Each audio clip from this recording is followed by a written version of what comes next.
Beneath the quiet shimmer of countless golden lamps, Paris does not dazzle. It sighs slowly, like a city that dreams of itself. In the stillness of the Seine, where bridges arch like half-forgotten lullabies, and the streets remain hushed under the weight of centuries, Paris unfolds not as spectacle, but as a gentle murmur. Here, beauty lingers, unhurried, inviting you to drift between shadow and light, between wakefulness and sleep. Imagine a city where time softens its edges, where every stone facade seems worn by memory, where avenues extend endlessly, not to call you into haste, but to cradle your wandering thoughts. This is Paris not as a celebration of noise and movement, but as a sanctuary of calm repetition. The glow of lamps along the boulevards is steady, monotonous, and almost meditative. The cobblestones beneath your feet do not rush you forward. They simply remind you of the quiet persistence of history. Tonight, Paris is not a city to conquer, but a rhythm to follow, slow, subdued, and eternal. Paris, the capital of France, has long been described as the city of love, of light, of revolutions, of culture. Yet in this journey, we will not pursue passion, nor brilliance, nor intensity. Instead, we will walk through the city in measured steps, observing the rhythm of its architecture, its geography, its urban texture, as though each element were part of a lullaby. As Paris is not one of urgency, but of continuity. It invites us to notice details that are often overlooked when viewed through the lens of haste. The Seine divides the city into its left and right banks, an eternal axis that has structured Paris for millennia. From its earliest settlement on the Isle de la Cité, where the medieval cathedral of Notre-Dame still rises with silent persistence, to the ordered grids of Haussmann's boulevards, Paris has been shaped by both chaos and control. The calm repetition of these patterns, streets aligned with avenues, buildings rising to uniform heights, generates a sense of stability, almost hypnotic in its predictability. Walking along the river, the lamps create elongated shadows that repeat themselves rhythmically. Bridges cross at regular intervals, each one a variation on the same motif, arches of stone or iron leading from one bank to another. This steady alternation, water, bridge, mirrors the slow cadence of breath. It is here, perhaps, that Paris reveals its truest nature, not as a place of spectacle, but as a place of rhythm. Paris is more than 2,000 years old. Originally a settlement of the Parisii tribe, it became Romang Lutetia, before evolving into the medieval city whose traces can still be glimpsed in narrow lanes of the Latin Quarter. Over centuries, layers accumulated: Gothic, Renaissance, Baroque, Haussmannian, modern. Each style sought permanence, and yet all surrendered eventually to the flow of time. When we consider the skyline, with the spire of Notre-Dame, the dome of the Panthéon, the silhouette of the Eiffel Tower, what we perceive is not contrast, but continuity. The 19th century brought about the great transformation under Baron Haussmann. Entire districts were reshaped into broad boulevards lined with uniform facades of pale limestone.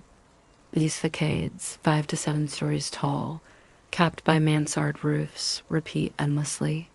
Their windows align perfectly, floor after floor, street after street, creating an urban fabric that appears almost musical in its monotony. One can walk for hours through these boulevards without encountering surprise, and it is precisely this uniformity that soothes the wandering mind. The city is organized into 20 arrondissements, spiraling outward like a slow-moving clock. Each arrondissement has its own landmarks, yet together they form a circle, repeating a sense of order. The numbering itself, from 1 to 20, acts like a steady count, guiding one through the map without tension. To move across Paris is to follow this spiral, a structure as inevitable and predictable as the ticking of time. The Seine has always been Paris's central element. Flowing gently, it provides a natural rhythm, the water carrying reflections of buildings, of bridges, of lamps. The current is rarely abrupt. Instead, it glides, offering a constant reminder that even in a metropolis, stillness can be found. To stand upon Pont Neuf, the oldest of the Parisian bridges, and watch the water flow beneath, is to perceive a motion without urgency. Boats pass occasionally, not to disturb, but to add another layer to the continuum of sights. Paris is home to some of the world's greatest museums, the Louvre, the Musée d'Orsay, the Centre Pompidou. Yet even here, we resist the temptation of spectacle. The Louvre, immense and labyrinthine, may be viewed as a collection of corridors that extend endlessly. Each gallery connects to another, a repetition of doorways, of arches, of frames upon walls. Visitors move slowly, their footsteps softened by the vastness of the space. Rather than the excitement of masterpieces, we may focus on the consistency of the museum's rhythm, the alignment of paintings, the persistence of marble floors, the quiet repetition of columns. The Musée d'Orsay, housed within a former railway station, extends as a single great hall. The iron framework arches overhead like a frozen wave. The rows of sculptures along its central axis create symmetry that soothes rather than stimulates. The Centre Pompidou, though modern and unconventional, is also structured in repetition pipes, beams, grids, a systematic arrangement that, once recognized, becomes as calming as the alignment of Haussmann's boulevards. Paris is a city both vast and intimate, layered in centuries of architecture, culture, and geography. But beyond all definitions, it is a city of rhythm. The rhythm of its streets, its bridges, its river, and its facades. To wander through Paris slowly is to align oneself with that rhythm, to let go of urgency, and to enter into a continuum of repetition. This journey will continue through its districts, its monuments, its hidden corners, but always in the same cadence. Slow, steady, neutral. Paris, the city of light, reveals itself not in brightness, but in constancy. Paris began on an island, the Isle de la Cité, a modest piece of land resting in the middle of the Seine, is not simply a geographical feature, it is the foundation of the city itself. To understand Paris without considering this island is to overlook the first rhythm of its history. The island, though small in scale compared to the vast modern city, remains central, both physically and symbolically. It is a fragment of land surrounded by water, a reminder that permanence always emerges from isolation and protection. The island measures less than half a square kilometer, a limited space that can be crossed on foot within minutes. Yet within this narrow surface are layered centuries of human presence. The Parisite tribe settled here in antiquity, long before the Romans transformed it into Lutetia. What survives today is not a clear trace of those earliest dwellers, but the continuity of settlement itself. Streets crisscross the island with measured regularity, their alignment revealing centuries of adaptation. At the eastern end of the island rises Notre-Dame Cathedral. Constructed over nearly 2 centuries, beginning in 1163, it stands as a manifestation of Gothic architecture. Its towers rise symmetrically, not to overwhelm with sudden brilliance, but to insist upon vertical repetition. Each level of the facade is organized in tiers, portals below, gallery of kings above, the great rose window at the center, and the twin towers crowning the structure. The logic of repetition is what grants the building its calm power. Stepping inside, the nave extends in steady progression. Piers and arches rise in uniform rhythm, supporting ribbed vaults that repeat bay after bay. Light filters through stained glass, not in sudden bursts, but in muted tones, softened by centuries of dust and restoration. The effect is not of drama, but of continuity, an atmosphere in which one can walk slowly, observing each bay as though counting the beats of a slow measure in music. A short distance from Notre Dame stands Sainte-Chapelle. Constructed in the 13th century under King Louis IX, this royal chapel, though smaller in size, emphasizes the same principles of rhythm and order. Its lower chapel is vaulted with uniform ribs, supporting the upper chapel where stained glass dominates. The windows extend upward, panel after panel, each telling a fragment of biblical narrative, yet together forming a consistent wall of light. The experience is not one of abrupt revelation. Instead, the viewer encounters layer upon layer of colored glass, arranged in vertical strips repeated systematically until the entire perimeter is encircled. Standing in the center, one perceives not a single image, but the quiet insistence of hundreds of panels, their accumulation creating a meditative enclosure. The island also contains the Palais de Justice, a vast complex that includes remnants of the medieval royal palace. Within it lies the Conciergerie, once a prison where Marie Antoinette awaited her execution. These structures, though heavy with history, present themselves in measured rhythm.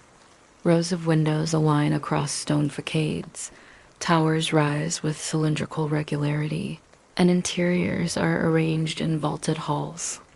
The Hall of the Guards, for instance, stretches with a series of parallel vaults, each bay identical to the next, creating the impression of endless continuity. Even the weight of history, marked by revolution and imprisonment, becomes absorbed into this architectural rhythm. The building does not shout. It persists, stone upon stone, arch upon arch. The Isle de la Cité connects to the rest of Paris through a network of bridges. Pont Neuf, ironically named the New Bridge, though it dates from the late 16th century, remains the oldest surviving bridge in the city. Its arches extend in sequence, forming a calm curve across the Seine. Other bridges, such as Pont Saint-Michel and Pont au Change, perform similar functions, linking the island in predictable intervals. To stand upon these bridges is to observe the river's flow, steady, unhurried. Boats pass beneath at measured speeds. The experience is not dramatic, but cyclical. Each bridge resembles the others in function and form, reinforcing the impression of repetition. At the western tip of the island lies Place Dauphine, a triangular square laid out in the early 17th century. Surrounded by uniform red brick houses with stone coins and steep roofs, it demonstrates the urban planning ideals of Henry IV. The square's geometry is not complex. It narrows toward the tip, bordered by buildings that mirror one another. The impression is one of enclosure, repetition, and predictable symmetry. To walk through Place Dauphine is to experience a microcosm of Parisian order. Benches and trees repeat themselves at measured intervals. The facades vary little, creating a visual rhythm that calms rather than excites. Even the cobblestones underfoot contribute to this continuity, their texture repeating endlessly in every direction. Though the island is historic, it is also inhabited. Cafés line certain streets, their tables arranged in orderly rows. Residents move at ordinary paces, entering and exiting buildings that have stood for centuries. The rhythm of daily life mirrors the rhythm of architecture. Bells from Notre-Dame once marked the passage of hours, though today traffic and footsteps have taken over as auditory signals. Yet even modern sounds on the island acquire a muted quality, softened by the water surrounding them. Shops sell books, souvenirs, and necessities. Their windows, placed side by side, reflect the architectural alignment of the facades above. The repetition extends from the monumental to the mundane, from Gothic vaults to rows of café chairs. The Isle de la Cité has witnessed revolutions, executions, coronations, and trials. Yet in the present, these intense events are not felt as noise, but as sediment, absorbed into the stillness of the place. One does not sense the terror of the guillotine, but the continuity of stone walls. One does not hear the uproar of revolutionary crowds, but the measured toll of bells, now electronic, yet repeating the same cycles. History here has become background texture, smoothing over violence into a quiet narrative. To walk across the island today is to perceive not conflict, but the persistence of form. The Isle de la Cité remains the heart of Paris, not because it is dramatic, but because it is continuous. It represents the origins of the city, the rhythm of Gothic cathedrals, the measured geometry of royal squares, the persistence of stone walls, the quiet repetition of bridges and facades. Surrounded by water, it is both isolated and central, a reminder that even in a metropolis, calm can emerge from rhythm. As we leave the island and cross the bridges, we carry with us this sense of persistence. Paris expands beyond, yet always returns to this origin, to the island that dreams at the center of the Seine. The right bank of the Seine has long represented the axis of political and cultural authority in Paris. If the Isle de la Cité symbolizes origins, the right bank embodies expansion, control, and the measured grandeur of the French capital. Its spaces are larger, its alignments more pronounced, its facades more uniform. The rhythm here is one of order extended across broad avenues and monumental perspectives. At the heart of this arrangement lies the Louvre, once a fortress, then a palace, now one of the world's greatest museums. Extending from the Seine outward, the Louvre forms an immense quadrangle of courtyards and wings, each one repeating the logic of symmetry.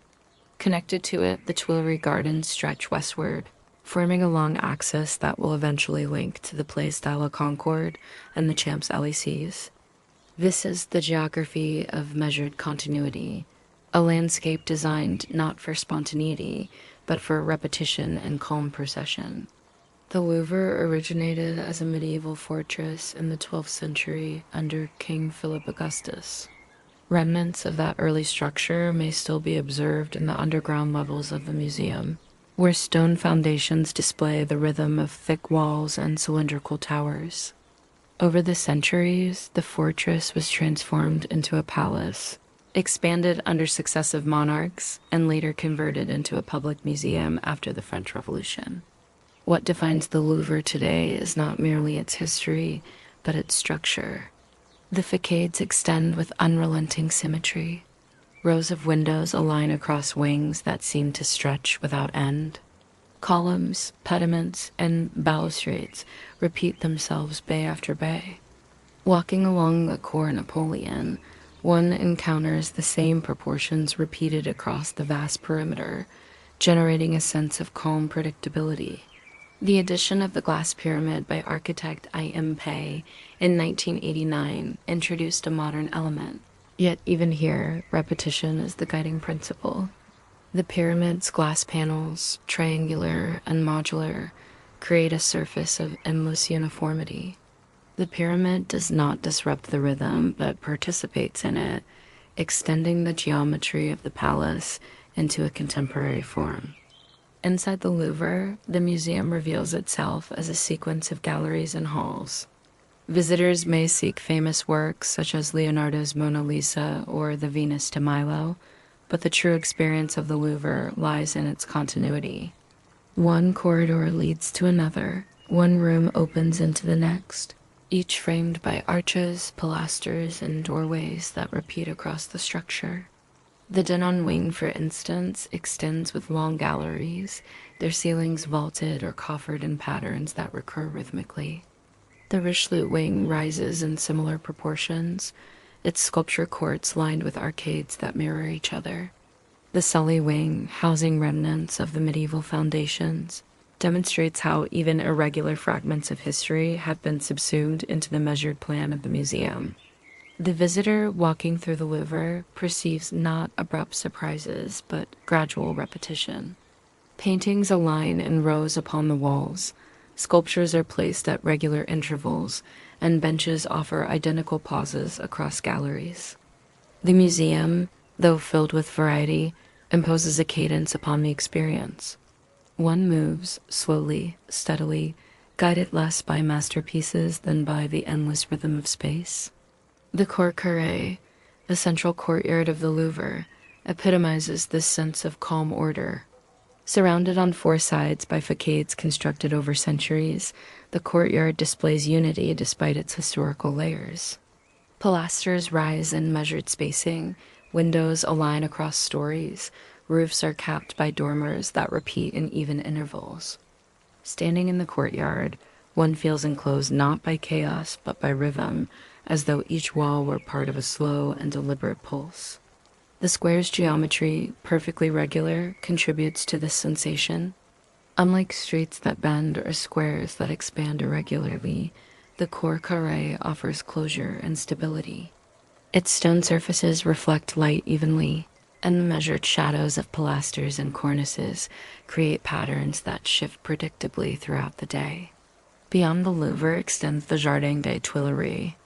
Originally laid out in the 16th century and later redesigned by André Lentré in the 17th century, the gardens represent the formal principles of French classicism, symmetry, geometry, and axiality.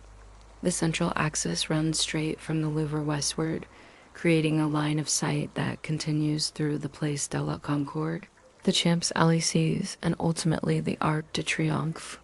This axis, almost infinite in its extension, exemplifies repetition.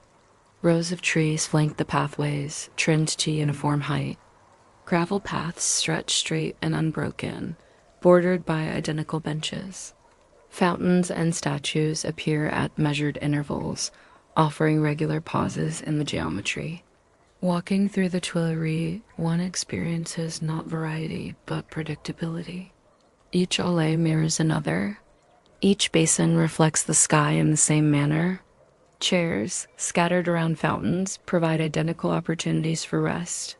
The gardens, though vast, create a sensation of calm and closure through their order. Throughout the Tuileries, statues populate the landscape. Mythological figures, allegories, and classical forms stand upon pedestals placed at calculated points. Each statue, though unique in detail, participates in the repetition of placement. One finds them along paths, near fountains, and at intersections, as though marking beats in a silent measure. The fountains, circular or octagonal, operate in the same manner. Water jets rise and fall with steady rhythm, their sound merging with the crunch of gravel underfoot. The repetition of water patterns echoes the visual repetition of trees and paths. Nothing here is abrupt. Everything is measured. At the western boundary of the Louvre lies the Place du Carrousel, defined by the Arc de Triomphe du Carrousel. Constructed in the early 19th century, this arch mimics Roman triumphal arches. Its proportions symmetrical, its columns and statues arranged in balanced composition. Like the Louvre itself, it participates in the rhythm of continuity. Beyond the Tuileries, the Place de la Concorde expands as a vast square. Here, order takes monumental scale. The Luxor obelisk rises at the center, flanked by fountains and surrounded by aligned facades. Traffic circulates, yet the geometry of the square imposes a sense of enclosure and regularity. Even movement, when seen from above, becomes cyclical, vehicles tracing predictable loops around the square's perimeter. The Louvre and the Tuileries together form not just landmarks, but the very logic of the right bank. They embody repetition, order, and measured expansion. Their facades, corridors, gardens, and squares all participate in the same principle, calm continuity. The experience of walking through these spaces is not one of sudden discovery, but of gradual immersion into rhythm. Even as tourists gather, even as cameras capture fleeting moments, the structures themselves remain indifferent, persisting in their slow alignment. For centuries they have stood, absorbing the noise of history, transforming it into patterns of stone, water, and symmetry. The right bank, beginning with the Louvre and the Tuileries, establishes a framework of order that extends westward. It is a geography designed to soothe through its predictability, to impose calm through its geometry. As we proceed, this axis will continue through avenues and monuments, revealing Paris not as chaos but as measured repetition. From here, we may follow the line toward the Champs-Élysées, or we may pause within the gardens to observe the endless rhythm of paths and trees. Either way, the right bank invites us not to rush, but to align ourselves with its continuity. From the Tuileries Gardens, the great axis of Paris continues westward. It stretches through the Place de la Concorde, ascends gently along the Champs-Élysées, and reaches its conclusion at the Arc de Triomphe. This axis is more than a street. It is a line of sight, a perspective that embodies the measured grandeur of Paris. Every element along its path contributes to the rhythm of symmetry, repetition, and continuity. A rhythm that can be followed as one might follow the slow ticking of a clock. The Place de la Concorde, situated between the Tuileries and the beginning of the Champs-Élysées, is the largest square in Paris. Its geometry is defined by a rectangle, within which the Luxor obelisk rises at the center. This monument, brought from Egypt in the 19th century, extends vertically, its surface carved with hieroglyphs. It does not disrupt the rhythm of the square, rather it anchors it. Around the obelisk, two fountains are positioned symmetrically, their bronze figures repeating across the basin. The facades of surrounding buildings extend in measured order, their columns and windows aligned. Even the circulation of vehicles, constant and predictable, reinforces the impression of cyclical movement. One perceives not chaos, but a regular pattern, cars moving endlessly around the perimeter in a loop that never ceases. From the square, the Champs-Élysées begins. Its name, the Elysian Fields, evokes mythological associations with rest and eternity. In practice, the avenue stretches for nearly 2 kilometers, linking the Place de la Concorde with the Arc de Triomphe. The Champs-Élysées is divided into 2 main sections. The lower part, closest to the gardens, is lined with trees planted in precise rows, their trunks equidistant, their canopies trimmed to uniform shapes. This order extends the rhythm of the Tuileries, providing continuity from garden to avenue. The upper part of the avenue, closer to the Arc de Triomphe, transitions into a space of commerce with shops, cafés, and theaters, yet even here, repetition prevails. Storefronts align along the facades, awnings repeat in sequence, and the flow of pedestrians creates a steady movement that mirrors the flow of vehicles on the roadway. The Champs-Élysées is wide, its sidewalks broad, its central lanes expansive. This width contributes to the sense of procession. Walking along the avenue is less an act of exploration than of alignment with a predetermined axis. The experience is one of steady advance, each step bringing the Arc de Triomphe gradually closer, its silhouette enlarging slowly, predictably, without surprise. Street lamps line the avenue at regular intervals, their design identical, their light evenly distributed. During the day, their presence is muted, yet at night, they illuminate the avenue with measured glow, transforming it into a corridor of light that extends endlessly forward. The Arc de Triomphe stands at the western end on the Place Charles de Gaulle, formerly known as Place de l'Étoile. Commissioned in 1806 by Napoleon to honor the victories of his armies, the arch was not completed until 1836. Its scale is monumental, yet its design is rooted in repetition and symmetry. 4 massive piers support a central archway, while sculptural reliefs repeat across the surfaces. Columns align along the facades, and inscriptions enumerate names with steady rhythm. The structure does not seek sudden revelation. Instead, it imposes a slow, persistent presence. Approaching the arch from the Champs-Élysées is a gradual process. The monument grows larger, its details clearer, yet always in alignment with the central axis that guides the entire journey. Beneath the Arc de Triomphe lies the tomb of the unknown soldier from the First World War. An eternal flame burns there, rekindled each evening. The flame, steady and continuous, becomes another element of rhythm, its flicker repeated without end. Visitors gather, yet the ritual itself is always the same, performed with precision and repetition. The arch, which has witnessed parades, ceremonies, and commemorations, absorbs all these events into its massive stone, transforming noise and spectacle into permanence. The Place Charles de Gaulle radiates outward in 12 avenues, each extending like spokes of a wheel. These avenues, designed in the 19th century, reinforce the impression of order. The radiating geometry ensures that from the center of the arch, one perceives not randomness but structure. The movement of vehicles around the circle, though seemingly chaotic, in fact follows a continuous loop, a rhythm of entry and exit that never ceases. To observe the square from above is to see a diagram of repetition, a pattern that embodies the logic of the entire right bank.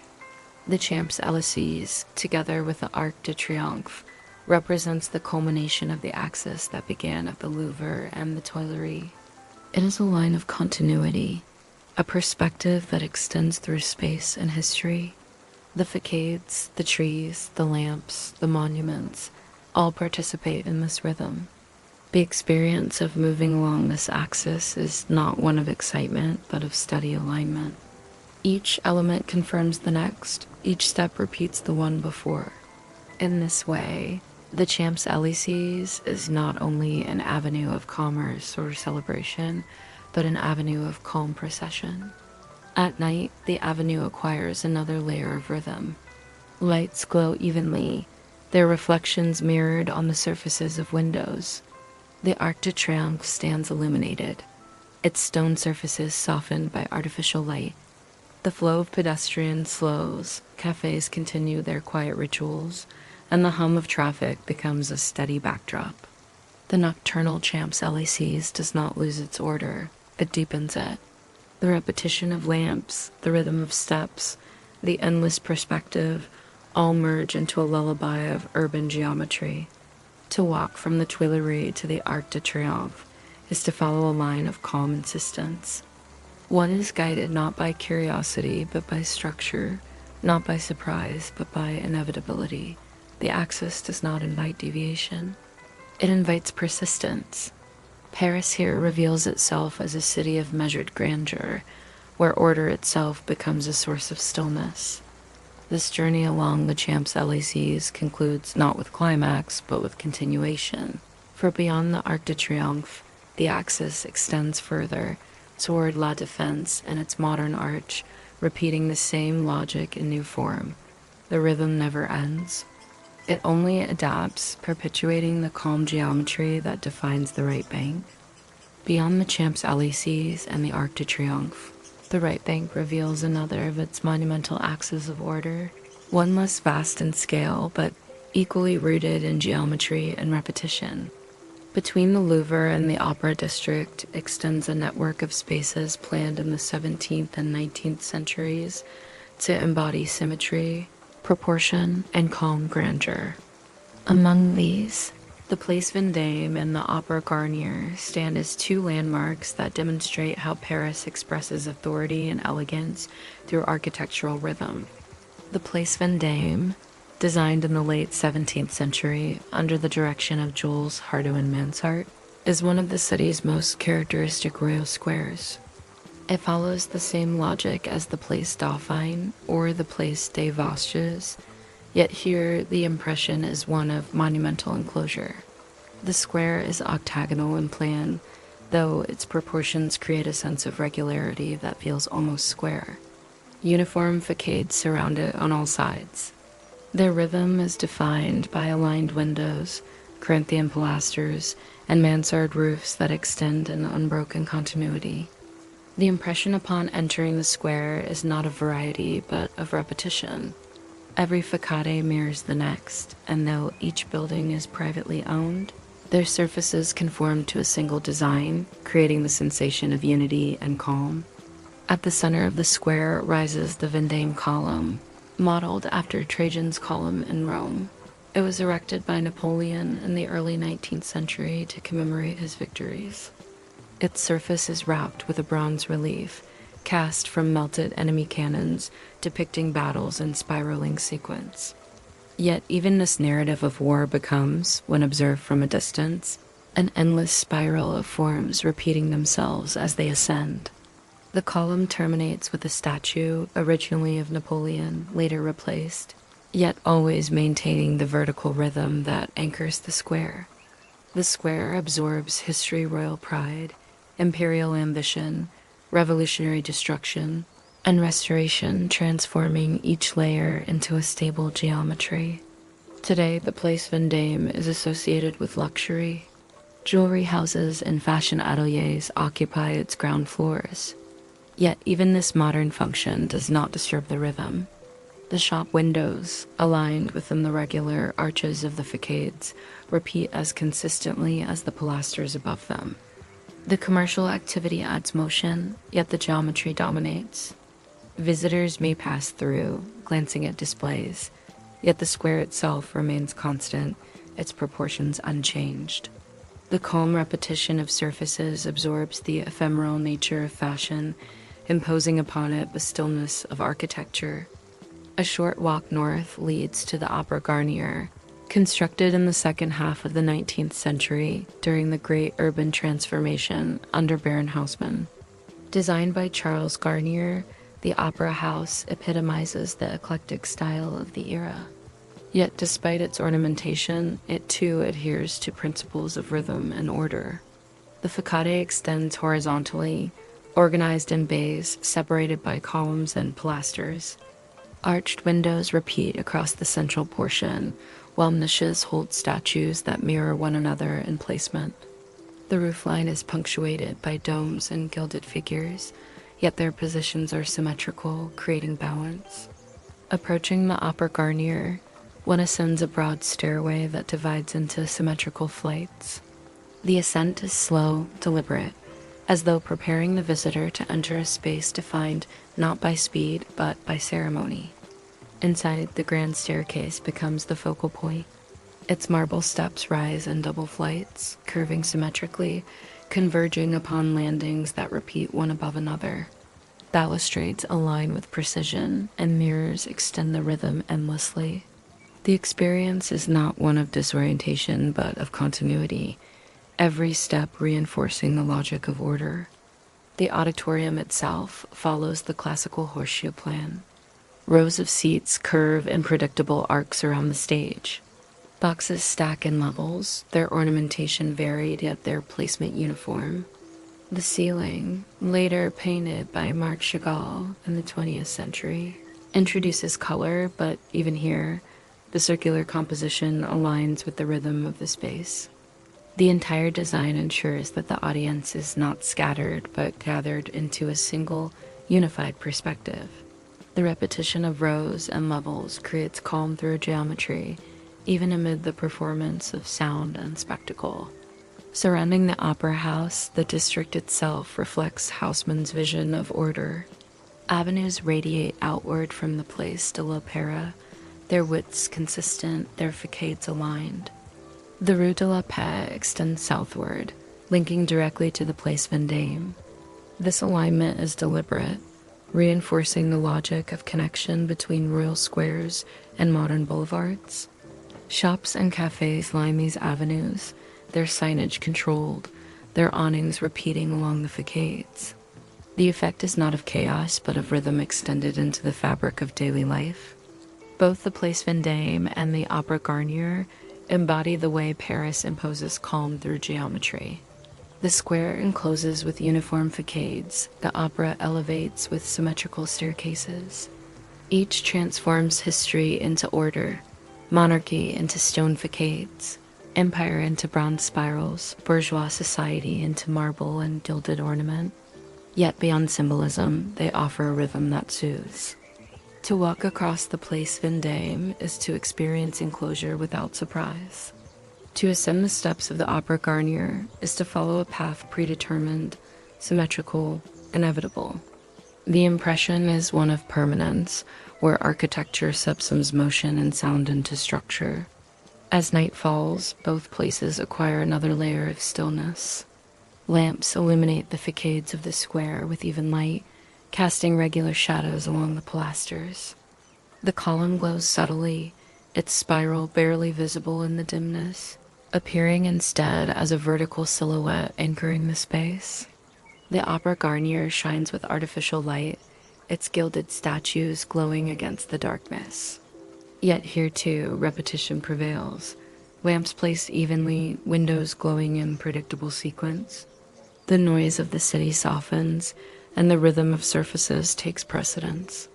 The journey through the right bank from the Louvre to the Tuileries, from the Champs-Élysées to the Arc de Triomphe, and now through the place. Vendôme and the Opéra Garnier reveals the city not as a place of disorder, but as a continuous structure. Each space aligns with the next, each facade mirrors another, each step confirms the rhythm. In this sequence, Paris reveals its calm essence. It is not a city of surprises, but of constancy. Its grandeur does not shout, it repeats. Crossing the Seine to the south, the city reveals a different cadence. The left bank, long associated with intellectual life, universities, and the slow rhythm of cafés, contrasts with the monumental grandeur of the right bank. Here, the scale is smaller, the streets narrower, the atmosphere more intimate, yet the repetition of patterns remains. The Latin Quarter, with its winding streets and centuries of scholarship, exemplifies the persistence of rhythm in another register, one less monumental but no less constant. The Latin Quarter takes its name from the language, once spoken by students of the Sorbonne and other schools in the Middle Ages. It remains a district, marked by education and learning. Narrow streets intersect irregularly, yet they repeat in texture. Cobblestones underfoot, facades rising 3 or 4 stories, shutters aligned across rows of windows. The irregularity of the plan does not erase rhythm. It creates another form of it, one grounded in the continuity of scale. At the center of this district lies the Sorbonne, founded in the 13th century and reorganized many times since. Its courtyards, facades, and lecture halls express the steady rhythm of academic life. The main building, with its classical portico and dome, demonstrates the persistence of symmetrical design even within an educational setting. Entering its courtyards, one encounters sequences of arches and windows that repeat across the walls. Students and faculty pass through, their footsteps forming part of a cadence that has continued for centuries. The life of the Sorbonne is not abrupt, but cyclical, tied to semesters, lectures, and examinations that repeat year after year, generation after generation. Surrounding the Sorbonne are other institutions that reinforce this atmosphere of continuity. The Collège de France, the Lycée Louis-le-Grand, and the Panthéon Sorbonne together create a district where buildings align in measured proportions. Streets such as Rue Saint-Jacques or Rue des Écoles extend in predictable paths, bordered by rows of bookshops, cafés, and student residences. Each storefront may differ, yet the repetition of awnings, windows, and signs creates a sense of order. Walking these streets, one notices the rhythm of tables placed outside cafés. The chairs aligned in rows, the books displayed in orderly stacks. The district breathes at a slower pace, its rhythm defined by study, conversation, and reflection. The churches of the Latin Quarter contribute further layers of calm persistence. The Church of Saint-Étienne-du-Mont, located near the Panthéon, combines Gothic and Renaissance forms, yet its interior follows the same logic of rhythmic bays, vaults, and columns. Light filters through stained glass and subdued tones, illuminating stone surfaces that have absorbed centuries of prayer and silence. Nearby, the Church of Saint Severin, one of the oldest in Paris, displays Gothic columns arranged in radiating patterns. Though complex in form, the repetition of supports and arches creates stability. The impression is not of sudden revelation, but of continuity across time. Daily life in the Latin Quarter reinforces this cadence. Students gather in cafes, their conversations blending into a steady murmur. Servers move between tables in repeated gestures, placing cups, clearing plates, aligning cutlery. Bookshops open their doors each morning, displaying volumes in familiar arrangements, then closing at night with the same ritual. The rhythm of study, leisure, and rest structures the district as firmly as its architecture. Even the flow of tourists seeking narrow lanes or hidden squares becomes part of the cycle, their footsteps echoing on cobblestones already worn smooth by centuries of passage. The Jardin des Plantes, located to the east of the quarter, extends this rhythm into nature. Laid out as a formal garden, it displays rows of trees, flower beds arranged in symmetrical plots, and pathways that intersect at right angles. The natural growth of plants is thus contained within a geometry of order. Visitors move slowly along its avenues, pausing at benches placed at regular intervals. The garden includes greenhouses, museums, and the menagerie, all contributing to a sense of continuity between nature and culture, between organic variation and a human-imposed rhythm. The Seine itself defines the northern edge of the Latin Quarter. Along its banks, booksellers display their wares in green boxes aligned in sequence. Each box resembles the next, their repetition creating a pattern as steady as the water flowing beside them. The books may change, the titles differ, yet the rhythm of boxes, lids, and stalls remains constant. This continuity has persisted for centuries, absorbing the flow of history into a steady present. At night, the Latin Quarter softens further. Lamps illuminate the streets at measured intervals, casting regular pools of light on cobblestones. The facades of cafés glow in uniform tones, their windows revealing the quiet repetition of conversations. Students continue to gather, but the rhythm slows, aligning itself with the steady passage of hours. The district, though lively, never breaks from its cadence. It persists, absorbing noise into structure, energy into continuity. The Latin Quarter thus reveals another face of Paris. If the right bank demonstrates grandeur through monumental axes, the left bank demonstrates rhythm through intimacy, repetition through scale. Its narrow streets, its educational institutions, its cafes and bookshops all contribute to a cadence that soothes. The quarter embodies continuity not through vast perspectives, but through the persistence of daily life. Walking here is not a discovery of surprises, but a confirmation of constancy. Each turn, each facade, each conversation repeats the rhythm of centuries. The journey through Paris continues, moving slowly from the Latin Quarter outward, yet always aligned with the same principle, calm repetition. The left bank, like the right, reveals not variety but order, not abruptness but continuity. In this, the city remains true to itself, offering not spectacle but rhythm, not noise but stillness. South of the Sorbonne, the city reveals monuments and gardens that embody the rhythm of civic order and natural repose.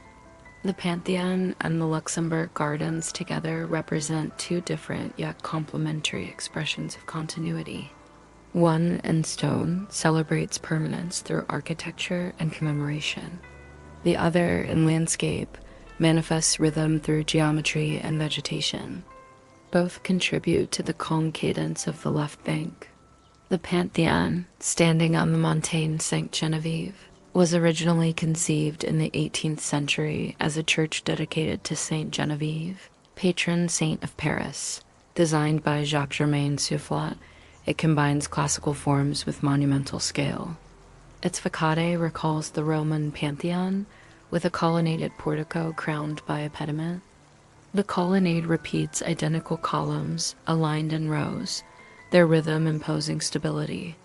The dome, rising above the structure, consists of 3 shells nested within one another, a system of repetition that creates both strength and symmetry. From a distance, the dome dominates the skyline of a Latin Quarter, its profile recognizable, its presence constant. Inside, the Pantheon extends this logic of order. The floor plan follows a Greek cross, with 4 equal arms extending from a central space. Columns and pilasters repeat along the walls, supporting arches and vaults that mirror one another. Light enters through windows placed at regular intervals, illuminating the interior with measured clarity. The decoration, though varied, is arranged systematically, each painting, statue, or inscription participating in the rhythm of the whole. Beneath the main level lies the crypt, where the remains of national figures rest in aligned tombs. Voltaire, Rousseau, Victor Hugo, Émile Zola, Marie Curie, all are interred here. Their sarcophagi placed in symmetrical corridors that extend with calm precision. The Pantheon thus embodies continuity in both architecture and function. It is a monument to permanence, to the ordered memory of the nation. Leaving the Pantheon, one descends toward the Jardin du Luxembourg. This garden, originally created in the 17th century for Marie de Medici, later became a public space structured according to classical principles. Its central axis extends from the palace toward the south, bordered by rows of trees trimmed to uniform shapes. Gravel paths intersect at right angles, forming a geometry that encloses flower beds, fountains, and statues. The rhythm of the garden is evident in every detail. Chairs placed in regular clusters, basins positioned symmetrically, statues of queens aligned in identical niches. The Luxembourg Palace, now housing the French Senate, defines the northern boundary of the garden. Its facade, constructed in early 17th century style, repeats windows and pilasters across 3 stories. The central pavilion and 2 wings create balance, their proportions stable and unchanging. In front of the palace lies the main basin, a circular pool where children sail small boats. The water reflects the sky, its surface disturbed only by steady ripples. Around it, chairs are arranged evenly, their repetition reinforcing the rhythm of the space. Beyond the central axis, the garden extends into smaller compartments, each defined by order. Orchards are planted in rows, their trees aligned in parallel lines. The Medici fountain, a Baroque structure, creates another rhythm, its water flowing in steady streams, its niches populated by statues placed symmetrically. Lawns and flower beds are bordered by gravel paths, their geometry never irregular, always measured. Even the variation of plantings occurs within frames, ensuring that diversity remains contained within order. The statues of the garden form another layer of rhythm. Figures of queens and illustrious women of France stand in a series, each placed in identical settings along the paths. Their presence is less about individuality than about repetition. The eye perceives not single sculptures, but a sequence of forms, extending the cadence of the garden. Visitors moving among them become part of the same rhythm, their footsteps aligning with the geometry of the paths. Daily life in the Jardin du Luxembourg reinforces its atmosphere of continuity. Joggers follow predictable circuits, repeating their movements in loops. Children play in the same spaces, their laughter blending into the steady background of footsteps on gravel. Chess players gather at tables, their boards identical, their gestures recurring. Retirees read newspapers on chairs, each day enacting the same ritual.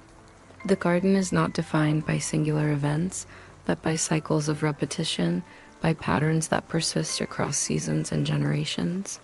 As evening approaches, lamps illuminate the garden in intervals. The palace glows with steady light, its windows aligned in symmetrical rows. The pathways become quieter, yet the rhythm remains. The trees, the chairs, the statues, all continue their silent geometry, indifferent to the passage of time. Even in darkness, the order persists, absorbed into the memory of those who walk slowly through the space. The Pantheon and the Jardin du Luxembourg thus complement one another. One imposes order through stone and commemoration, the other through vegetation and leisure. Both manifest rhythm, one vertical and monumental, the other horizontal and expansive. Together they reveal the left bank, not as a place of irregularity, but as a place of continuity, where architecture and nature align in calm persistence. To walk from the Pantheon to the garden is to move seamlessly from permanence to repose, from civic memory to daily rhythm, without breaking cadence. The journey continues, each step reinforcing the constancy of Paris, whether in stone or in trees. In tombs or in fountains, the city repeats itself. It offers not abrupt change, but slow continuity, not noise, but silence shaped by rhythm.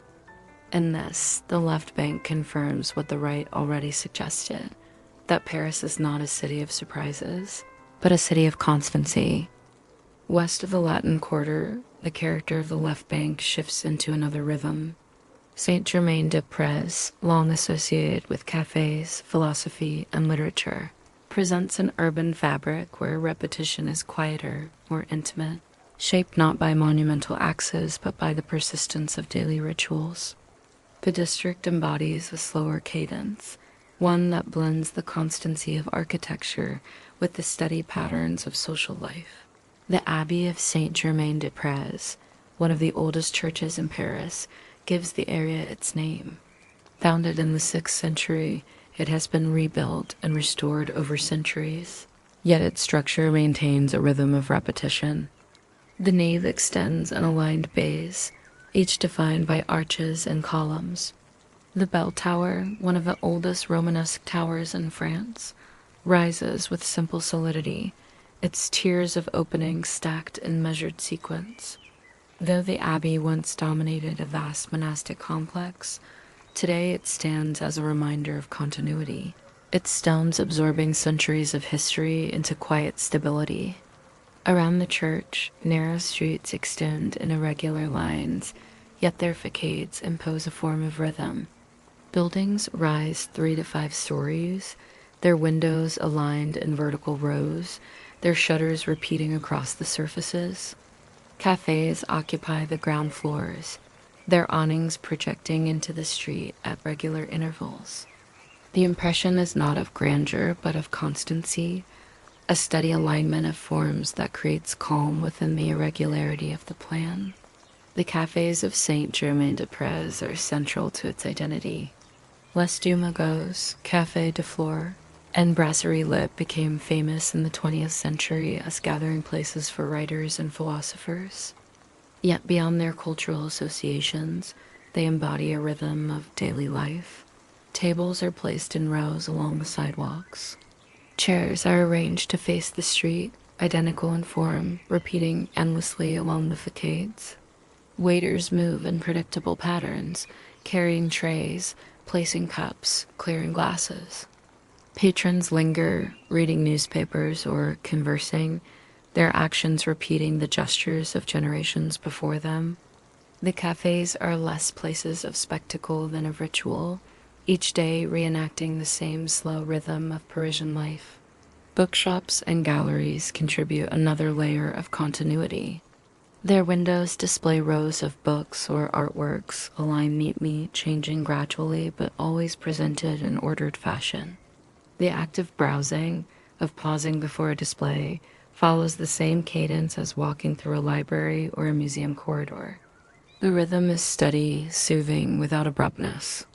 The Boulevard Saint-Germain, which traverses the district, was created during Haussmann's transformations of the 19th century. Its wide expanse, lined with trees and uniform facades, introduces a broader rhythm into the area. The repetition of balconies, cornices, and mansard roofs along its length reinforces the sense of order. Yet even here, the boulevard absorbs the life of cafes, shops, and pedestrians, blending monumental rhythm with intimate repetition. Side streets such as Rue Bonaparte or Rue Jacob reveal smaller patterns. Their narrowness encourages slower movement. Artisan shops, boutiques, and small restaurants occupy the ground floors. Signs hang at regular intervals, awnings repeat across facades, windows align above. The variation of colors and details is contained within a consistent rhythm of scale and proportion. Walking these streets is not to encounter surprise, but to confirm continuity, each turn offering the same cadence of form and life. The churches of the district add further constancy. Saint Sulpice, one of the largest churches in Paris, dominates its square with twin towers. Its façade, composed of 2 levels of colonnades, repeats classical orders in measured alignment. Inside, the nave extends with steady bays, columns supporting vaults that mirror one another. The church embodies the same principle as Notre-Dame or the Panthéon, repetition as permanence. The square before it reinforces this rhythm with fountains, benches, and trees placed at regular intervals. Daily life unfolds around it, yet always within the framework of continuity. Even the literary history of Saint-Germain-des-Prés follows a cyclical rhythm. Writers such as Jean-Paul Sartre and Simone de Beauvoir once gathered here, yet their presence has become absorbed into memory. Today, new generations occupy the same spaces, repeating conversations, debates, and reflections. The intellectual energy of the district is not a singular event, but a continuous pattern, perpetuated across decades. As evening falls, the rhythm persists. Lamps illuminate the streets at intervals, casting steady pools of light upon cobblestones and facades. The cafés glow with uniform warmth, their interiors visible through large windows. Patrons continue their rituals, sipping coffee or wine, their conversations blending into a steady murmur. The flow of pedestrians slows, aligning with the passage of hours. The district, though lively, never escapes its cadence. It absorbs energy into stability, motion into repetition. Saint-Germain-des-Prés thus reveals another expression of the left bank's constancy. Here, rhythm is intimate rather than monumental, embodied in the alignment of tables, the repetition of facades, the steady rituals of cafés and bookshops. The district demonstrates how daily life itself can create calm continuity, how repetition of gestures and spaces generates stillness. Walking through Saint-Germain-des-Prés is to encounter not excitement but constancy, not spectacle but rhythm. The journey along the left bank continues, carrying with it this sense of calm intimacy. From the academic cadence of the Latin Quarter to the civic permanence of the Panthéon, from the orderly geometry of the Luxembourg Gardens to the tranquil rituals of Saint-Germain-des-Prés, the city unfolds as a continuum of repetition. Each district confirms the same truth. Paris soothes not through variety, but through rhythm, not through noise, but through constancy. On the western edge of the left bank rises a structure that has become the most recognizable symbol of Paris, the Eiffel Tower. Constructed for the Exposition Universelle of 1889, dominates the skyline not through ornament, but through repetition of iron patterns, extending upward in a steady rhythm that transforms engineering into architecture. Though once criticized, it has endured for more than a century as an emblem of permanence, its form defined by geometry and continuity rather than abrupt spectacle. Approaching the tower from the Champ de Mars, one perceives its scale gradually. The wide esplanade stretches before it, lined with rows of trees trimmed to uniform height. Paths intersect at right angles, bordered by lawns that extend in symmetrical plots. Statues and fountains punctuate the axis at measured intervals. The walk toward the tower is therefore not abrupt but gradual, structured by geometry that prepares the visitor for the vertical rhythm of the monument itself. The tower stands 330 meters high, composed of iron latticework that repeats in triangular patterns. 4 massive piers anchor it to the ground, each curving inward as they rise, converging toward a single point. Within each pier, elevators and stairs ascend in predictable paths, their movement reinforcing the logic of structure. The tower is divided into levels, each one a horizontal plane supported by a repetition of girders. This segmentation creates rhythm: base, first platform, second platform, summit. The impression is not of chaos but of order, iron transformed into continuity. From beneath the tower, the geometry becomes most evident. Triangular patterns multiply endlessly, each girder intersecting with another, each rivet part of a vast system of repetition.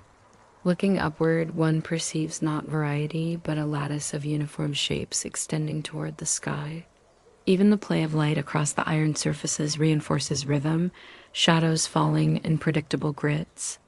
The Eiffel Tower, often imagined as a singular icon, is in fact a collection of repeated forms multiplied to monumental scale.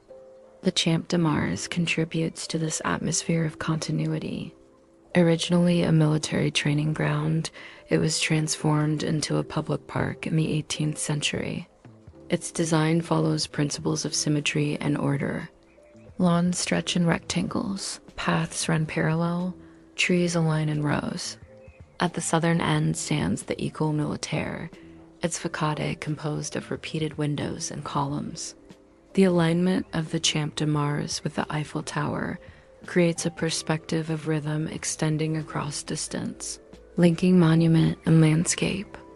Climbing the tower, whether by elevator or staircase, reveals new layers of repetition. The staircases spiral upward in steady sequence, steps following steps, landings following landings. The elevators ascend in predictable intervals, their machinery visible, reinforcing the mechanical rhythm of the structure. From the platforms, the view of Paris extends in all directions, yet even the city itself appears ordered. The river winds with measured curves, the boulevards stretch in straight lines, the monuments align along axes. The tower thus becomes both a participant in and an observer of the city's rhythm. At night, the Eiffel Tower acquires illumination. Thousands of lamps installed along its iron framework glow in unison. Their light does not vary but shines steadily, transforming the lattice into a beacon of constancy.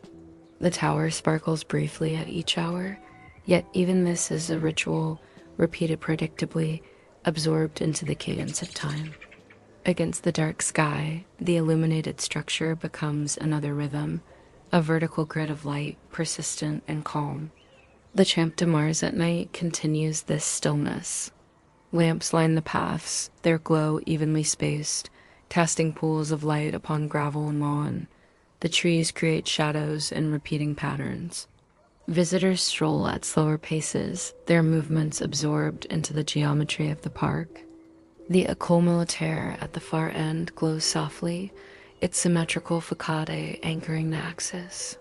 The entire composition, park, tower, and palace, unfolds as a continuum of repetition, indifferent to the hour, persistent through the night. The Eiffel Tower, though modern in origin, has become part of Paris's eternal rhythm. Its iron patterns echo the repetition of Gothic vaults, classical colonnades, and Haussmannian facades. The Champ de Mars extends this rhythm into landscape, its geometry complementing the verticality of the tower. Together, they reveal Paris as a city where even the most modern structures participate in continuity, where engineering becomes lullaby and monument becomes rhythm. To stand beneath the Eiffel Tower or to walk along the Champ de Mars is therefore not to encounter abrupt spectacle, but to perceive repetition at monumental scale. Iron, stone, lawn, and light all contribute to a cadence that soothes rather than excites. The journey through Paris continues, each district reinforcing the same truth, that the city, in its monuments as in its gardens, offers constancy, rhythm, and calm. Not far from the Champ de Mars, the rhythm of Paris continues in the complex of Les Invalides, a monumental ensemble conceived in the 17th century to serve as a residence and hospital for war veterans. Commissioned by Louis XIV, it remains one of the most characteristic expressions of classical order in the city, its facades and courtyards repeating the geometry of symmetry and permanence.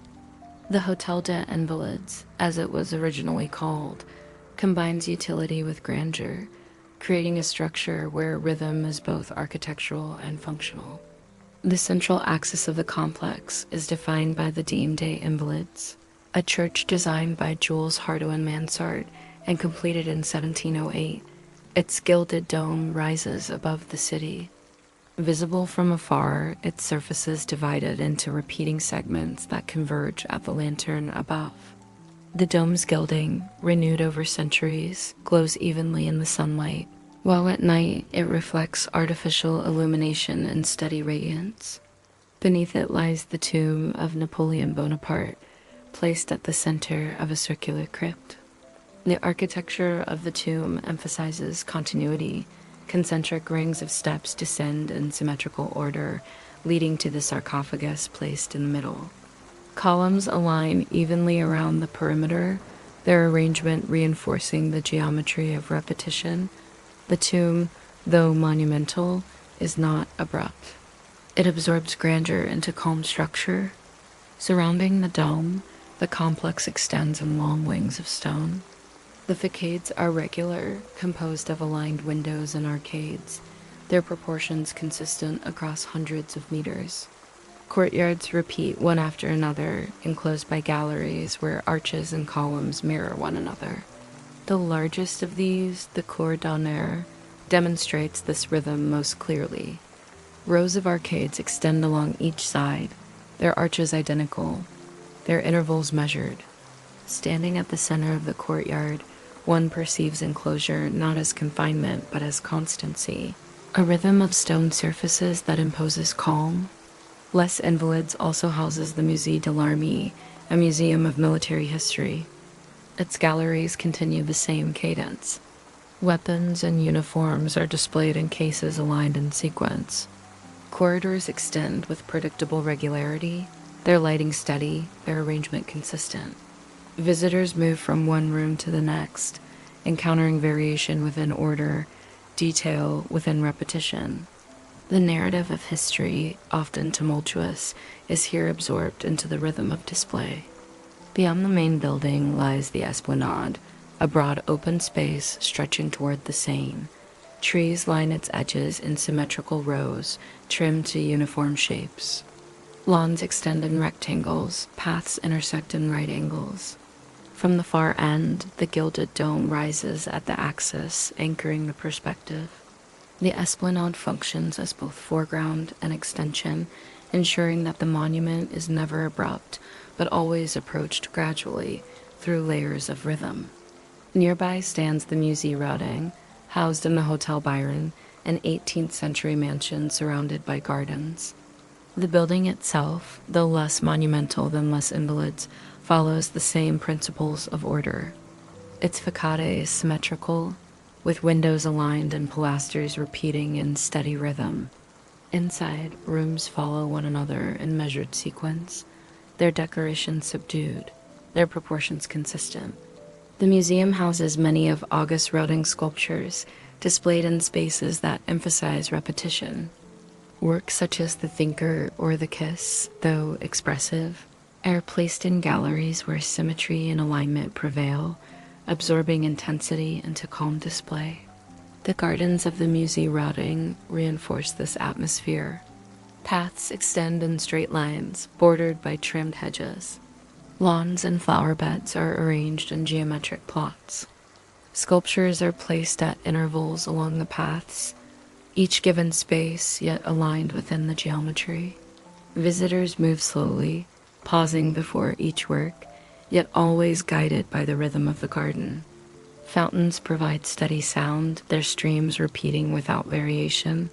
The overall impression is one of calm, where art and nature merge into constancy. As evening descends, Les Invalides glows with illumination. The gilded dome reflects light evenly, shining as a constant beacon across the city.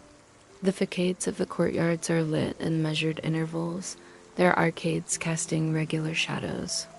The Esplanade softens into quiet, its lamps aligned along paths, their light forming pools at predictable distances. The Musée Rodin too acquires stillness, its sculptures bathed in soft light, its gardens emptying into silence. Les Invalides and the Musée Rodin together embody Paris' ability to transform history and art into rhythm. One absorbs the noise of war into the permanence of stone. The other transforms the intensity of sculpture into the order of gardens. Both persist in repetition: domes, arcades, pilasters, windows, paths, and hedges all reinforce the same cadence. To walk among them is to encounter not drama but continuity, not abrupt spectacle, but calm geometry. The journey through Paris thus proceeds, each monument confirming the city's constancy. From the Champ de Mars and the Eiffel Tower to Les Invalides and the Musée Rodin, the rhythm remains unbroken. Paris, in stone and iron, in sculpture and garden, reveals itself not as a city of sudden change, but as a city of enduring repetition. Across the Seine from the Place de la Concorde stands the Palais Bourbon, home of the Assemblée Nationale, the lower house of the French Parliament. Though political debates inside may be lively, the architecture of the palace projects constancy, symmetry, and calm repetition. It is one of the principal classical facades of Paris, a structure that anchors the right bank to the left, uniting the monumental axis that extends from the Louvre toward the west. The Palais Bourbon was built in the early 18th century for Louise Françoise de Bourbon, daughter of Louis XIV. Later, during the Revolution, it was adapted for legislative use, and since then it has remained a symbol of civic order. Its facade facing the river is the most recognizable element, a neoclassical portico with 12 Corinthian columns, crowned by a triangular pediment. The alignment of columns creates rhythm, each shaft rising in measured parallel, each capital repeating the same carved motifs. The steps leading to the portico emphasize the symmetry, ascending in wide, even layers. The facade mirrors, across the river, the Church of La Madeleine, creating a deliberate balance along the city's great axis. Behind the portico, the palace extends in wings arranged around courtyards. The rhythm continues in aligned windows, arcades, and colonnades. The interiors, though adapted over centuries, preserve the same principles. The hemicycle, the chamber where the assembly meets, is arranged in a semicircle of seats rising in regular tiers. Desks align one beside another, rows ascend in steady arcs, all facing the tribune. Though debate may be animated, the architecture contains it within order, ensuring that rhythm prevails over noise. The palace is surrounded by gardens and courtyards where paths intersect symmetrically. Statues of legislators and statesmen stand in regular intervals, their pedestals aligned with facades. The riverbank below is bordered by stone quays, their walls composed of even courses, their steps descending in steady sequence toward the water. The Seine flows past with its own rhythm, reinforcing the sense of continuity between monument and landscape. Across the river, the Place de la Concorde expands in balanced geometry. The perspective links obelisk and fountains with the Palais Bourbon's facade, uniting riverbanks in a single axis. This alignment embodies Paris's logic of order. Monuments do not stand in isolation but participate in a sequence, each one confirming the rhythm of the next. The Palais Bourbon is thus not merely a seat of government, but part of the city's continuum of geometry. Illumination at night enhances this constancy. The portico is lit evenly, columns casting shadows in parallel lines.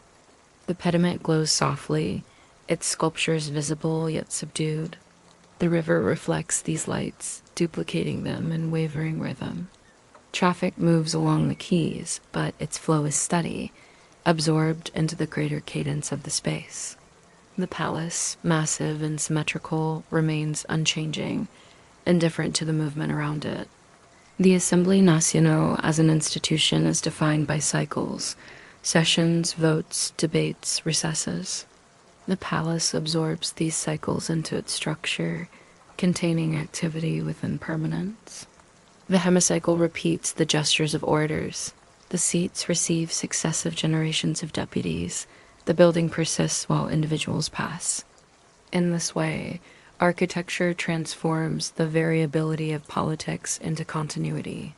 The Palais Bourbon thus belongs fully to the category of Persian monuments that soothe through rhythm. Its colonnade, its pediment, its wings, its courtyards all follow predictable geometry. Even the soundscape contributes. Footsteps on stone, bells from nearby churches, the steady murmur of the river. To stand before the palace is to perceive calm authority, not through spectacle, but through constancy. From the Louvre to the Tuileries, from the Champs-Élysées to the Arc de Triomphe, and from Les Invalides to the Palais Bourbon, the monumental axis of Paris confirms itself at every stage. The city reveals grandeur, not in sudden gestures, but in continuity. Each monument is part of the same rhythm, a cadence that unites river and street, palace and garden, politics and permanence. To the north of the city center rises a hill that has long been both a place of devotion and of artistic life. Montmartre, with the Basilica of the Sacré-Cœur crowning its summit, offers another rhythm within Paris. Unlike the ordered axes of the right bank or the academic cadence of the left, Montmartre reveals a slower ascent, a layering of steps, streets, and facades that culminates in a monument defined by repetition of domes and arches. The hill embodies continuity in vertical form, a progression upward that unfolds gradually rather than abruptly. Approaching Montmartre, one perceives its character first through the climb. Streets ascend in winding paths, staircases rise in long flights, and the perspective changes with each level. Yet the rhythm remains constant, step after step, landing after landing, façade after façade. The irregularity of the plan does not disrupt the cadence. It creates a slower tempo, one marked by effort and persistence. Along the way, buildings line the streets in steady rows. Their windows, shutters, and balconies repeat, even as the incline shifts their alignment. Shops and cafés occupy the ground floors, their signs and awnings appearing at regular intervals, softening the climb with continuity. At the summit stands the Basilica of the Sacré-Cœur, completed in 1914 and consecrated in 1919. Its design, inspired by Romanesque and Byzantine forms, emphasizes repetition through domes and arches. The central dome rises above smaller domes, each one echoing the next in scale and form. The façade is organized into arcades, each arch identical to its neighbor. Towers flank the sides, their openings arranged in tiers. The white stone of the basilica reflects light evenly, its surfaces glowing in sunlight and illuminated softly at night. The monument dominates the hill not through sudden spectacle, but through layered repetition, each dome and arch reinforcing the rhythm of the whole. Inside, the same cadence persists. The nave extends in bays supported by arches, the side aisles mirroring one another in proportion. The apse is crowned by a vast mosaic, yet its curved form and radiating arches maintain the sense of order. Light filters through stained glass in muted tones, falling across stone surfaces in steady intervals. Visitors move slowly, their footsteps softened by the vastness of the space, their murmurs absorbed into the calm geometry of vaults and columns.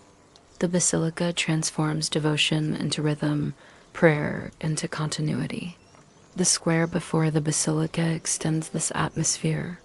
Steps descend in terraces, each one repeating the same alignment of stone. From these terraces, one perceives a panoramic view of Paris. The city unfolds in layers of rooftops, avenues, and monuments. Yet even here the impression is not of variety but of continuity.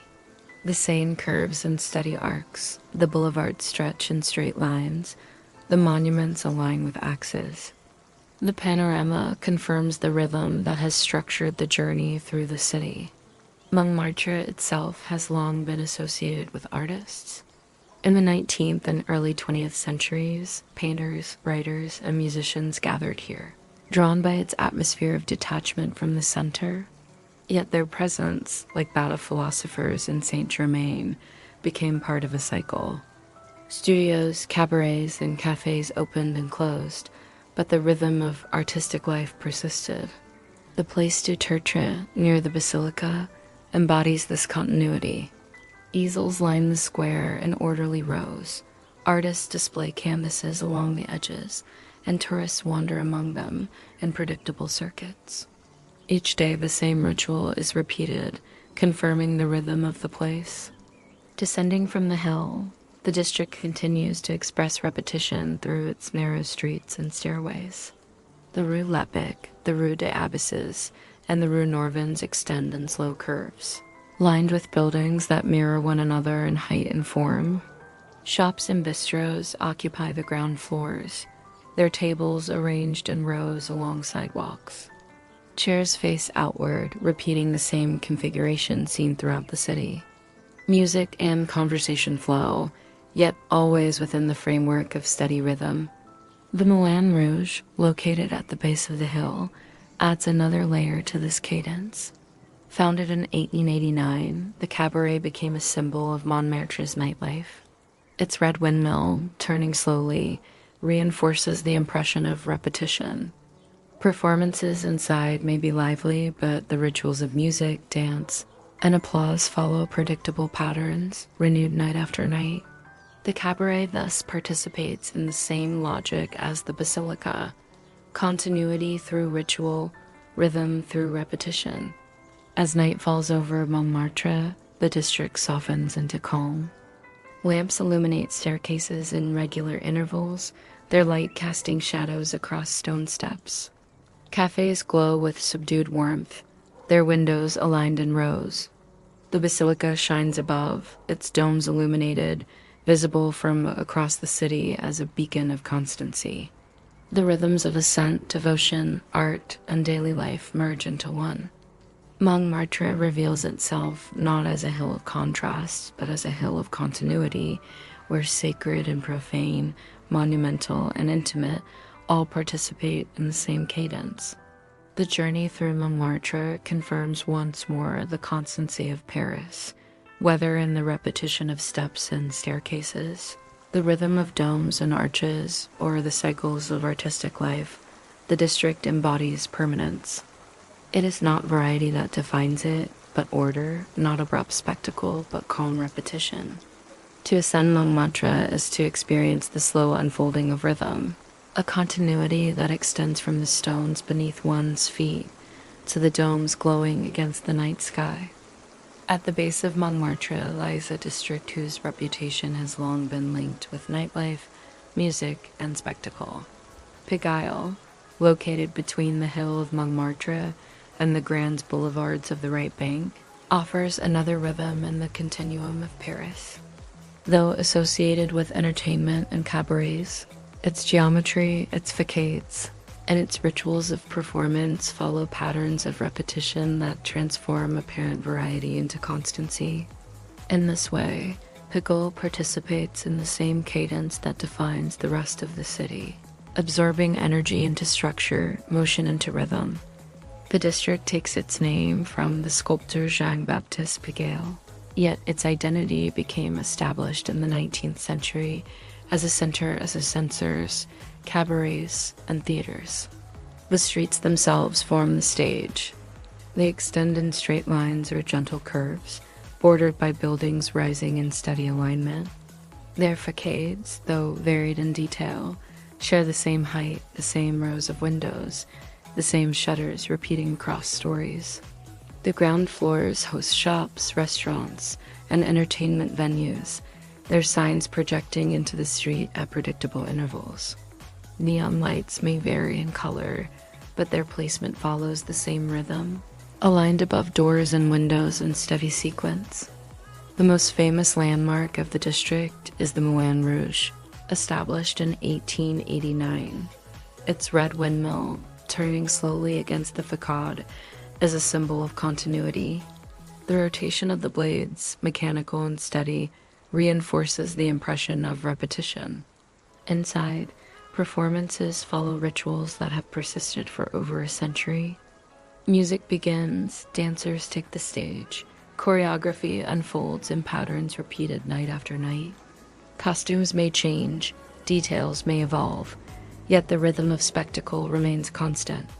Applause follows performance, performance follows music in an endless cycle.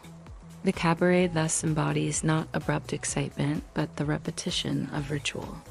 Other venues at Pigalle participate in the same cadence. Theaters, music halls, and small clubs open their doors each evening, their interiors filled with rows of seats, aligned tables, and stages framed by curtains. The sequence of events is predictable. Audiences gather, lights dim, performances begin, and eventually the space empties into night. The cycle renews itself with each day, confirming the persistence of rhythm. The architecture itself reinforces this constancy. Auditoriums are arranged in symmetrical plans. Balconies stack above one another. Stages frame the action within regular proscenium arches. Even the noise of entertainment is absorbed into structure, contained by geometry. The daily life of Pigalle outside the cabarets follows similar repetition. Cafés and brasseries line the streets, their tables arranged in rows along sidewalks. Chairs face outward, as in other districts, forming identical patterns. Waiters move through predictable gestures, serving drinks, clearing plates, repeating motions enacted countless times before. Passers-by follow habitual circuits, ascending toward Montmartre, descending toward the boulevards, tracing paths that repeat through hours and days. The district, though associated with variety, functions through continuity. During the 20th century, Pigalle acquired a reputation for nightlife that extended beyond music and theater, incorporating shops and clubs associated with adult entertainment. Yet even here, repetition prevails. Signs and facades align, interiors follow predictable layouts, and rituals of commerce unfold with mechanical regularity. Whatever its reputation, the district participates in the same cadence as the rest of Paris. Gestures repeated, spaces aligned, rituals enacted without end. As evening falls, Pigalle begins its cycle anew. Lights glow in sequence along facades, neon signs flicker in predictable rhythm, windows illuminate with steady brightness. Crowds gather, their movements forming streams that flow along the sidewalks. Inside venues, performances repeat their sequences, each gesture anticipated, each act mirrored by those before it.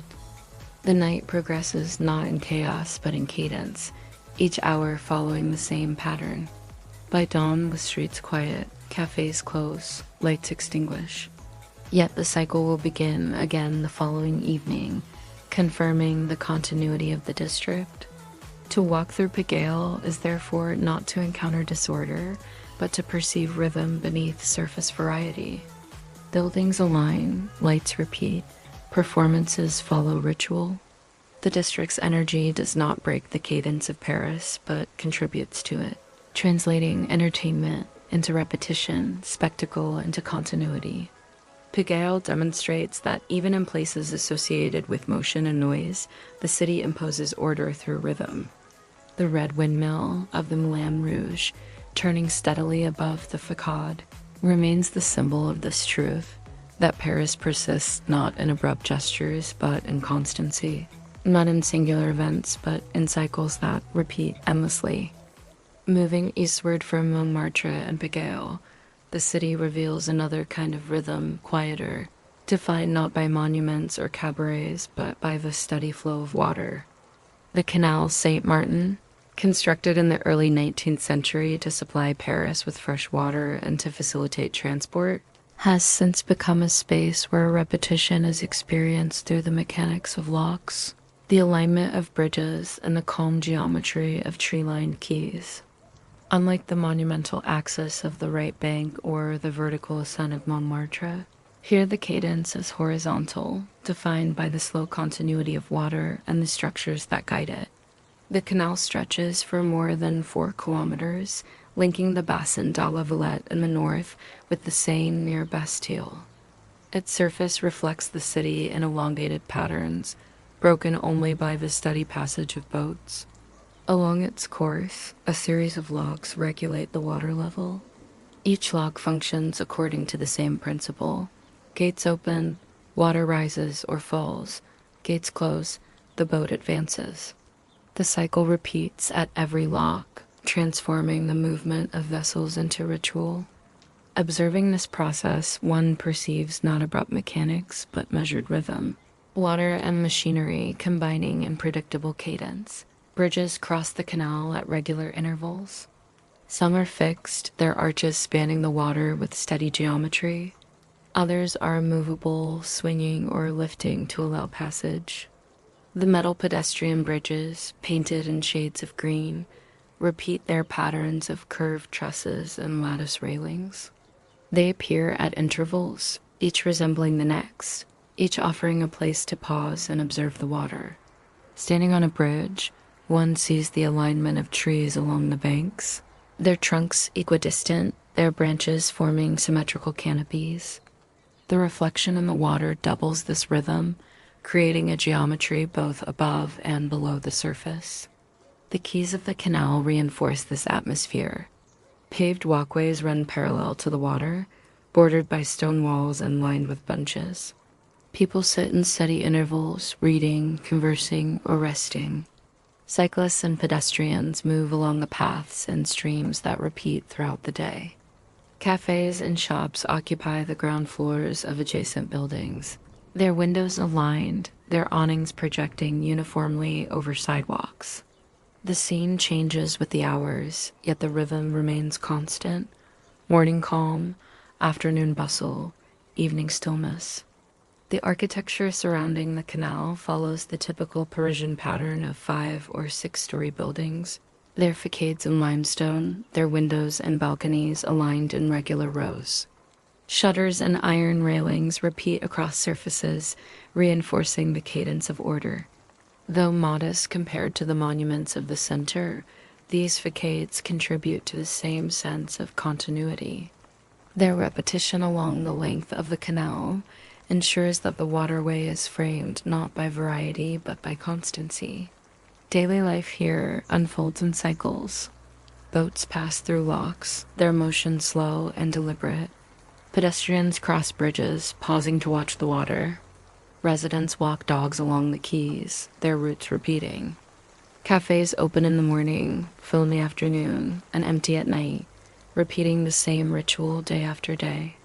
The canal itself flows steadily, reflecting lamps at night in elongated streaks. Every element participates in rhythm, every gesture contributes to continuity. As evening descends, the Canal Saint-Martin acquires a softened stillness. Lamps illuminate the pathways in measured intervals, their light reflected in the water as steady bands. Cafes glow with subdued light, their interiors visible through large windows. Conversations drift into the air, yet their sound merges with the quiet flow of water, absorbed into cadence. The bridges appear as silhouettes against the lamps, their trusses repeating in shadow. Boats moored along the banks sway gently, their movement rhythmic, guided by the water's calm persistence. The canal, though constructed for utility, has become a place of repose. Its geometry of locks, bridges, and quays creates an environment where emotion is always absorbed into rhythm. To walk along the Canal Saint-Martin is to perceive continuity in every direction, water repeating its reflections, trees aligning in rows, lamps casting light in intervals. The city here reveals another expression of its constancy, one less monumental but equally soothing. The Canal Saint-Martin demonstrates that Paris, in all its forms, sustains rhythm. Whether through the arches of Gothic cathedrals, the axes of classical squares, the domes of basilicas, or the flow of a canal, the city imposes order. Variety is absorbed into repetition, energy into continuity. The canal embodies this truth with clarity. It is not noise but stillness, not spectacle but geometry. Its waters, flowing endlessly, confirm once more that Paris reveals itself not in sudden gestures, but in calm, measured rhythm.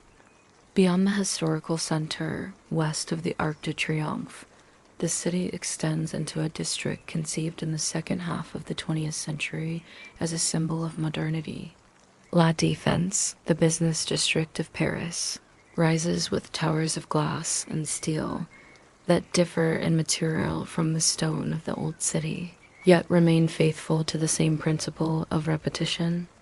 Here, the rhythm of colonnades and domes is replaced by the rhythm of grids and facades, of identical windows and stacked floors, yet the cadence persists. La Défense demonstrates that, even in modern form, Paris maintains continuity through geometry and order.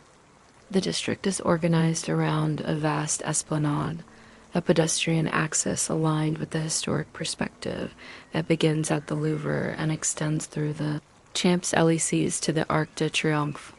Beyond this arch, the axis continues toward La Défense, culminating in the Grande Arch, a monumental structure completed in 1989. The Grande Arch is a cube, hollowed at its center, its surfaces composed of regular grids of windows and panels. Its form, though modern, echoes the repetition of classical porticos, transforming stone columns into vertical planes of glass. Standing before it, one perceives not disruption but continuity, the same alignment extended into a new material vocabulary. Surrounding the Grande Arch, towers rise in steady patterns. Their facades are composed of modular panels, each floor repeating the one below, each window aligned with its neighbors. The variety of heights and shapes is absorbed into the regularity of surfaces. Steel and glass reflect the sky, multiplying its light into grids.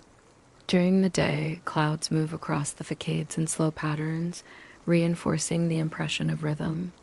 At night, office lights illuminate in predictable arrays, creating a grid of glowing rectangles that repeats across towers. The esplanade itself functions as a continuation of the city's axes. Wide and open, it stretches in straight lines, bordered by benches, planters, and sculptures placed at intervals. Pedestrians move in streams, their footsteps echoing across the pavement. Their gestures, walking, pausing, conversing repeat in cycles throughout the day.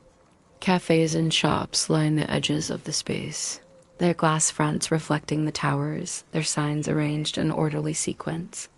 Even in modern commerce, rhythm prevails. Public art punctuates the esplanade, yet always within rhythm. Sculptures stand at measured intervals, fountains release water in repeated jets, and stairways ascend in symmetrical flights. The placement of these elements creates pauses in the geometry, variations that nevertheless confirm the cadence of the whole. Movement through the district is steady, each step echoing the alignment of towers, each pause reinforcing the rhythm of space. Though La Défense is primarily a business district, its life follows cycles as predictable as those of older quarters. In the morning, workers arrive in streams, filling offices floor by floor. At midday, they descend to the esplanade, occupying benches and cafes, their movements forming repeating patterns. In the evening, offices darken gradually, their lights extinguishing in sequence. The cycle renews the following day, transforming the district into a place of constancy despite the apparent energy of commerce. The Grande Arch, as the anchor of the district, reveals this constancy with clarity. Its cube, immense yet simple, contains within its hollow center a space of stillness. The sky is framed by its surfaces, clouds passing in measured succession, light shifting in predictable rhythm. From its terraces, the view extends back along the axis of Paris, revealing the Arc de Triomphe, the Champs-Élysées, the Place de la Concorde, the Tuileries, and the Louvre. This alignment confirms the continuity of the city across centuries, from classical porticos to modern grids, from stone facades to glass towers. At night, La Défense acquires another rhythm. Towers illuminate in regular arrays, their windows forming patterns of light that echo the geometry of the day. The esplanade glows with evenly spaced lamps, their reflections on pavement creating lines of constancy. The Grande Arch is lit from below, its surfaces glowing softly, its hollow center appearing as a void of calm. The district, emptied of daytime crowds, becomes a space of stillness, its geometry revealed in clarity, its rhythm absorbed into silence. La Défense demonstrates that Paris, even when embracing modernity, sustains the same cadence. Towers and grids replace domes and columns, yet repetition remains the principle. The city adapts, but its rhythm persists. To walk through La Défense is to experience not abrupt change, but continuity in new form. Glass, steel, and concrete participate in the same order as limestone and iron, ensuring that Paris remains a city of rhythm, a city of constancy across centuries. In the center of Paris, near the Old Market District, stands a building that redefined architecture in the late 20th century, yet remains faithful to the principle of repetition and order. The Centre Pompidou, inaugurated in 1977, appears unconventional at first sight, with its exposed structure and colorful pipes, but its design is in fact grounded in rhythm. Behind the apparent variety lies a strict grid of beams, columns, and modules, a framework that continues the same logic of constancy that defines Paris. Beside it, the district of Les Halles, once the city's main food market, has been transformed into a vast complex of shopping arcades and gardens, where repetition of forms and cycles of use impose continuity. Together, they demonstrate how modern Paris sustains rhythm even amid apparent change. The Centre Pompidou, designed by Renzo Piano and Richard Rogers, is composed of a steel skeleton in which every structural and mechanical element is exposed. Pipes for air, water, and electricity run along the exterior in bright colors: blue for air, green for water, yellow for electricity, red for circulation. Yet these colors are not random. They follow strict alignment, each pipe running parallel to the others, each repeating across the length of the façade. The building itself is organized on a modular grid, each bay identical, each level composed of the same structural rhythm. What at first appears chaotic reveals itself as ordered repetition, a geometry translated into modern vocabulary. The interior reinforces this principle. Large open floors extend without walls, yet their ceilings and supports follow the same modular grid. Escalators, housed in transparent tubes, ascend in predictable sequence along the exterior. Visitors move upward in steady rhythm, each flight leading to the next, each level unfolding with continuity. The experience of circulation is therefore not abrupt, but gradual, a sequence of repetitions that mirrors the structure of the building. Around the Centre Pompidou, the Place Georges Pompidou provides open space. Crowds gather here, yet their presence follows cycles. Visitors arrive in the morning, fill the square during the day, and disperse at night. Street performers occupy the plaza in familiar positions, their gestures repeating performance after performance. The square itself is bordered by irregular paving stones, their pattern reinforcing the geometry of the building. Even in apparent informality, rhythm prevails. Les Halles, located nearby, embodies a different form of continuity. Once the central market of Paris, where food was traded for centuries, it was demolished in the 1970s and replaced by a vast shopping complex. The modern Forum des Halles, recently renovated, consists of arcades and galleries arranged around a central axis. Its roof, composed of glass and metal panels, repeats in modular grids, filtering light in steady intervals. Inside, shops line the galleries in symmetrical order, their signs aligned, their facades uniform. The flow of shoppers follows predictable cycles: morning calm, afternoon bustle, evening quiet. The variety of commerce is absorbed into the geometry of architecture and the rhythm of daily use. The gardens above Les Halles extend this cadence into landscape. Lawns and paths are arranged in geometric plots. Trees line walkways in straight rows, benches are placed at intervals, fountains release water in repeating jets. The space functions as a continuation of the urban rhythm, ensuring that even in leisure, repetition structures the experience. Visitors move slowly along paths, pausing at predictable points, their gestures absorbed into continuity. Both the Centre Pompidou and Les Halles demonstrate how modern Paris integrates apparent innovation into rhythm. Exposed pipes, glass roofs, shopping arcades, and public squares all participate in the same logic: grids, alignments, repetitions. The city sustains its cadence even as its materials and functions change. Modern architecture, like classical or Gothic, becomes part of the same continuum of constancy.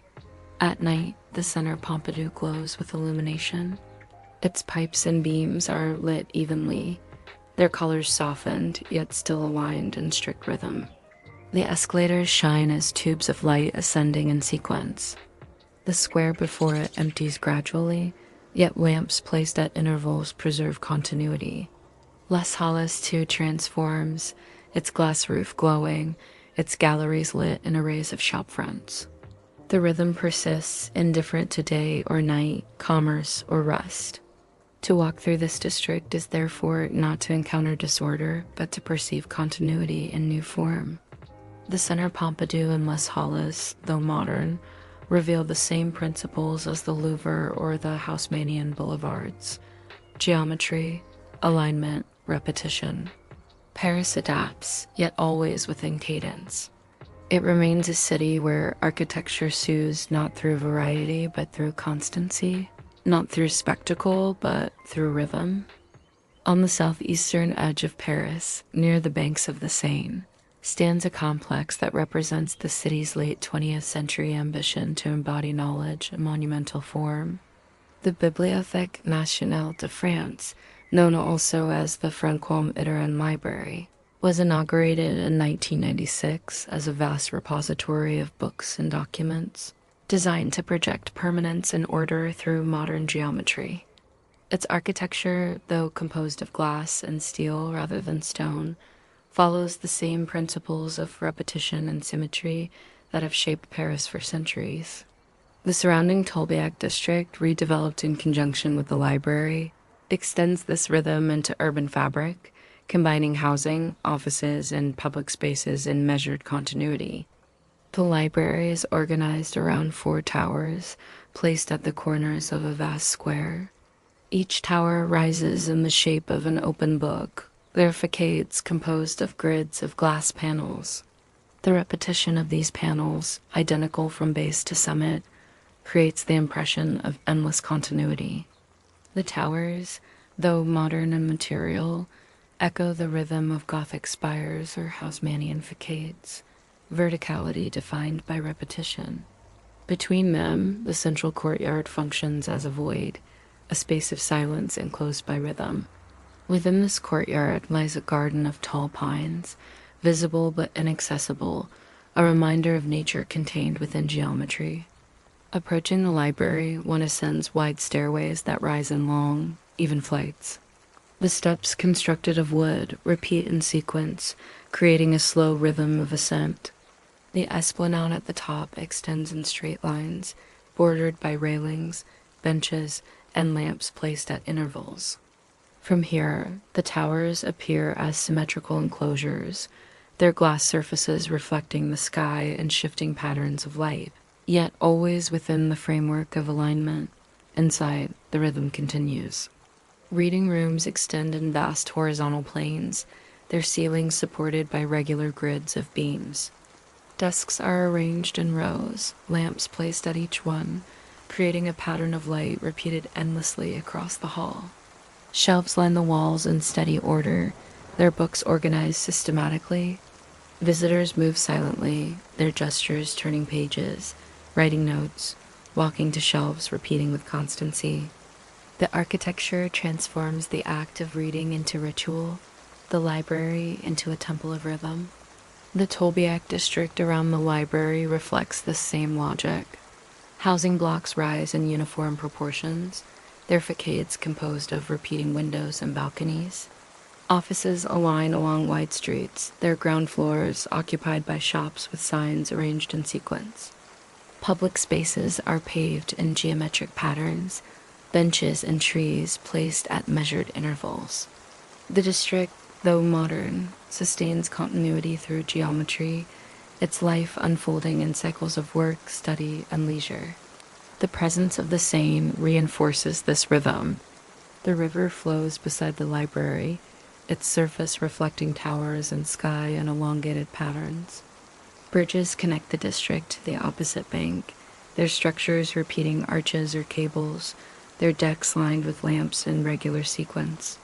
The water, constant in its movement, becomes part of the cadence, merging with the geometry of glass and steel.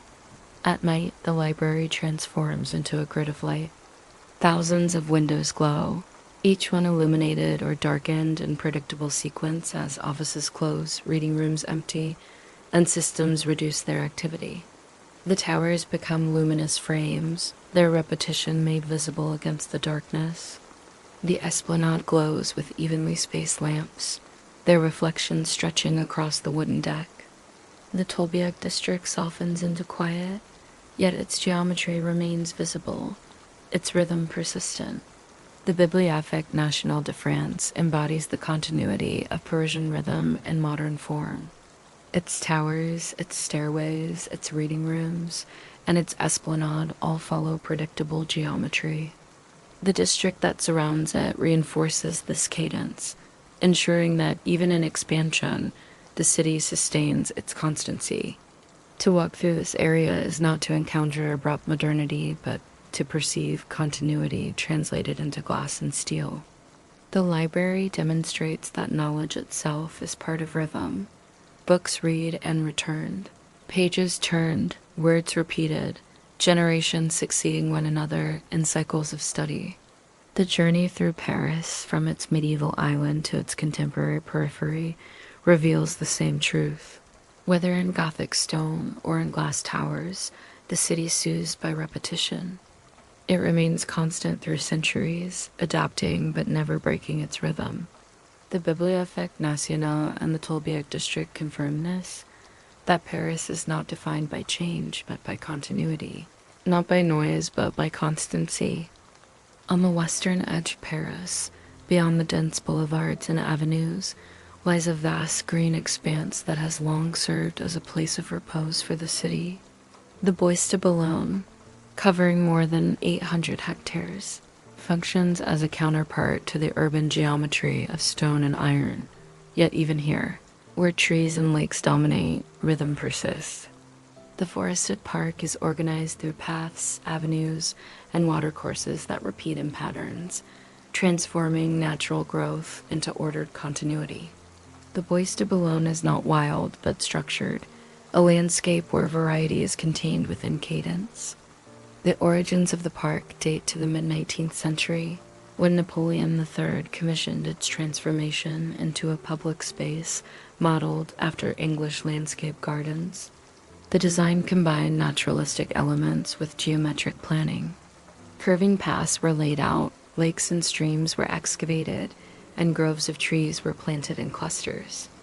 Yet beneath the apparent irregularity lies repetition, benches placed at intervals, bridges spanning water in predictable sequence, lawns trimmed evenly.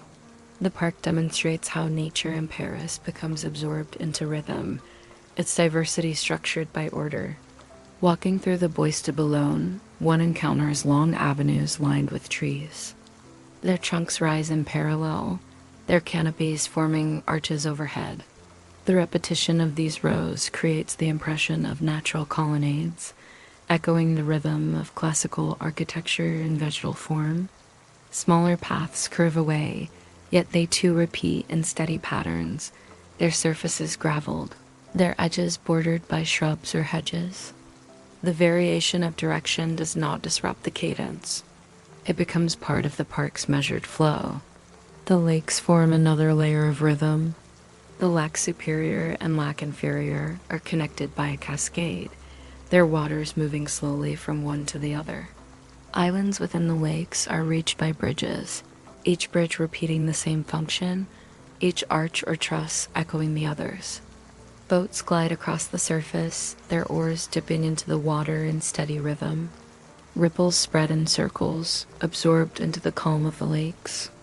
The water reflects the sky, trees, and bridges, doubling the patterns into mirrored continuity. Scattered through the park are pavilions and cafés built in the 19th century to serve visitors. Their facades follow simple symmetry, with windows aligned and roofs balanced. They appear at intervals, repeating along the paths, providing pauses in the landscape.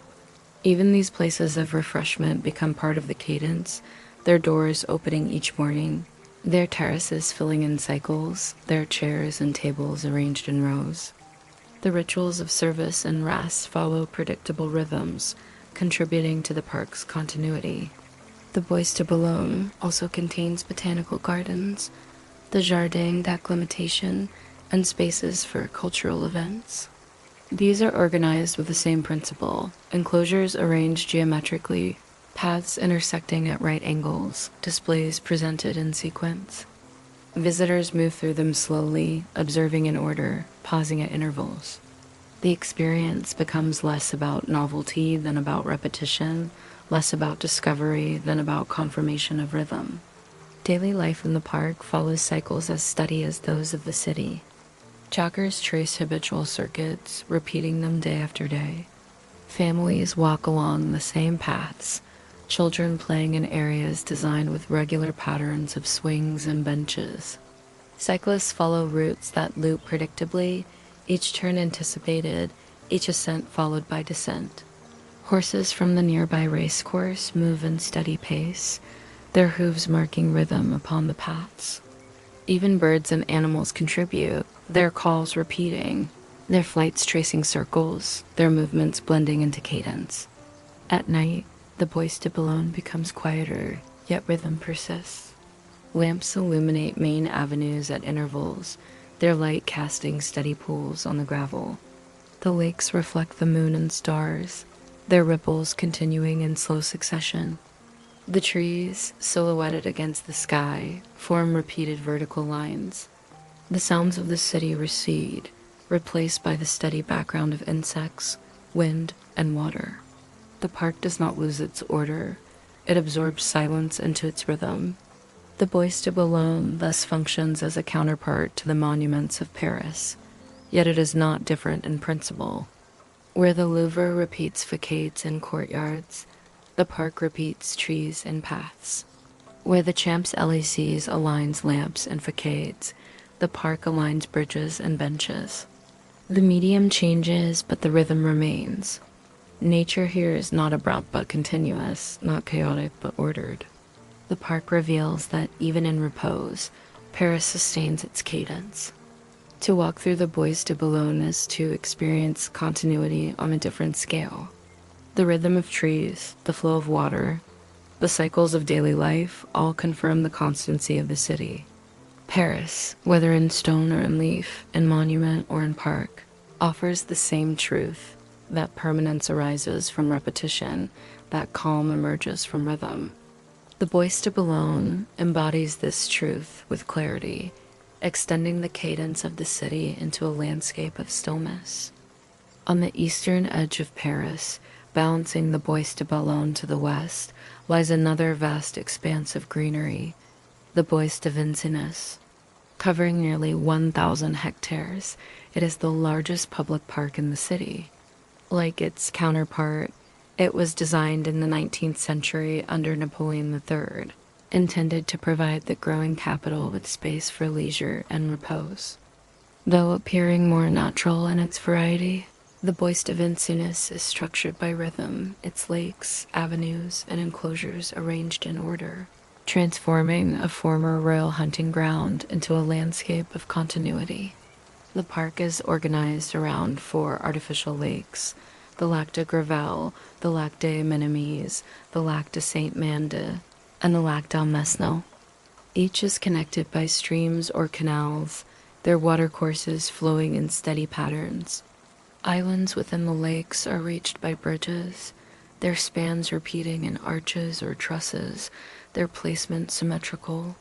Boats cross the waters in cycles, oars tipping rhythmically, ripples spreading in circles. The water reflects the trees and sky, duplicating patterns into mirrored rhythm. The lakes, though distinct, follow the same principle, ensuring that the variety of forms is absorbed into continuity.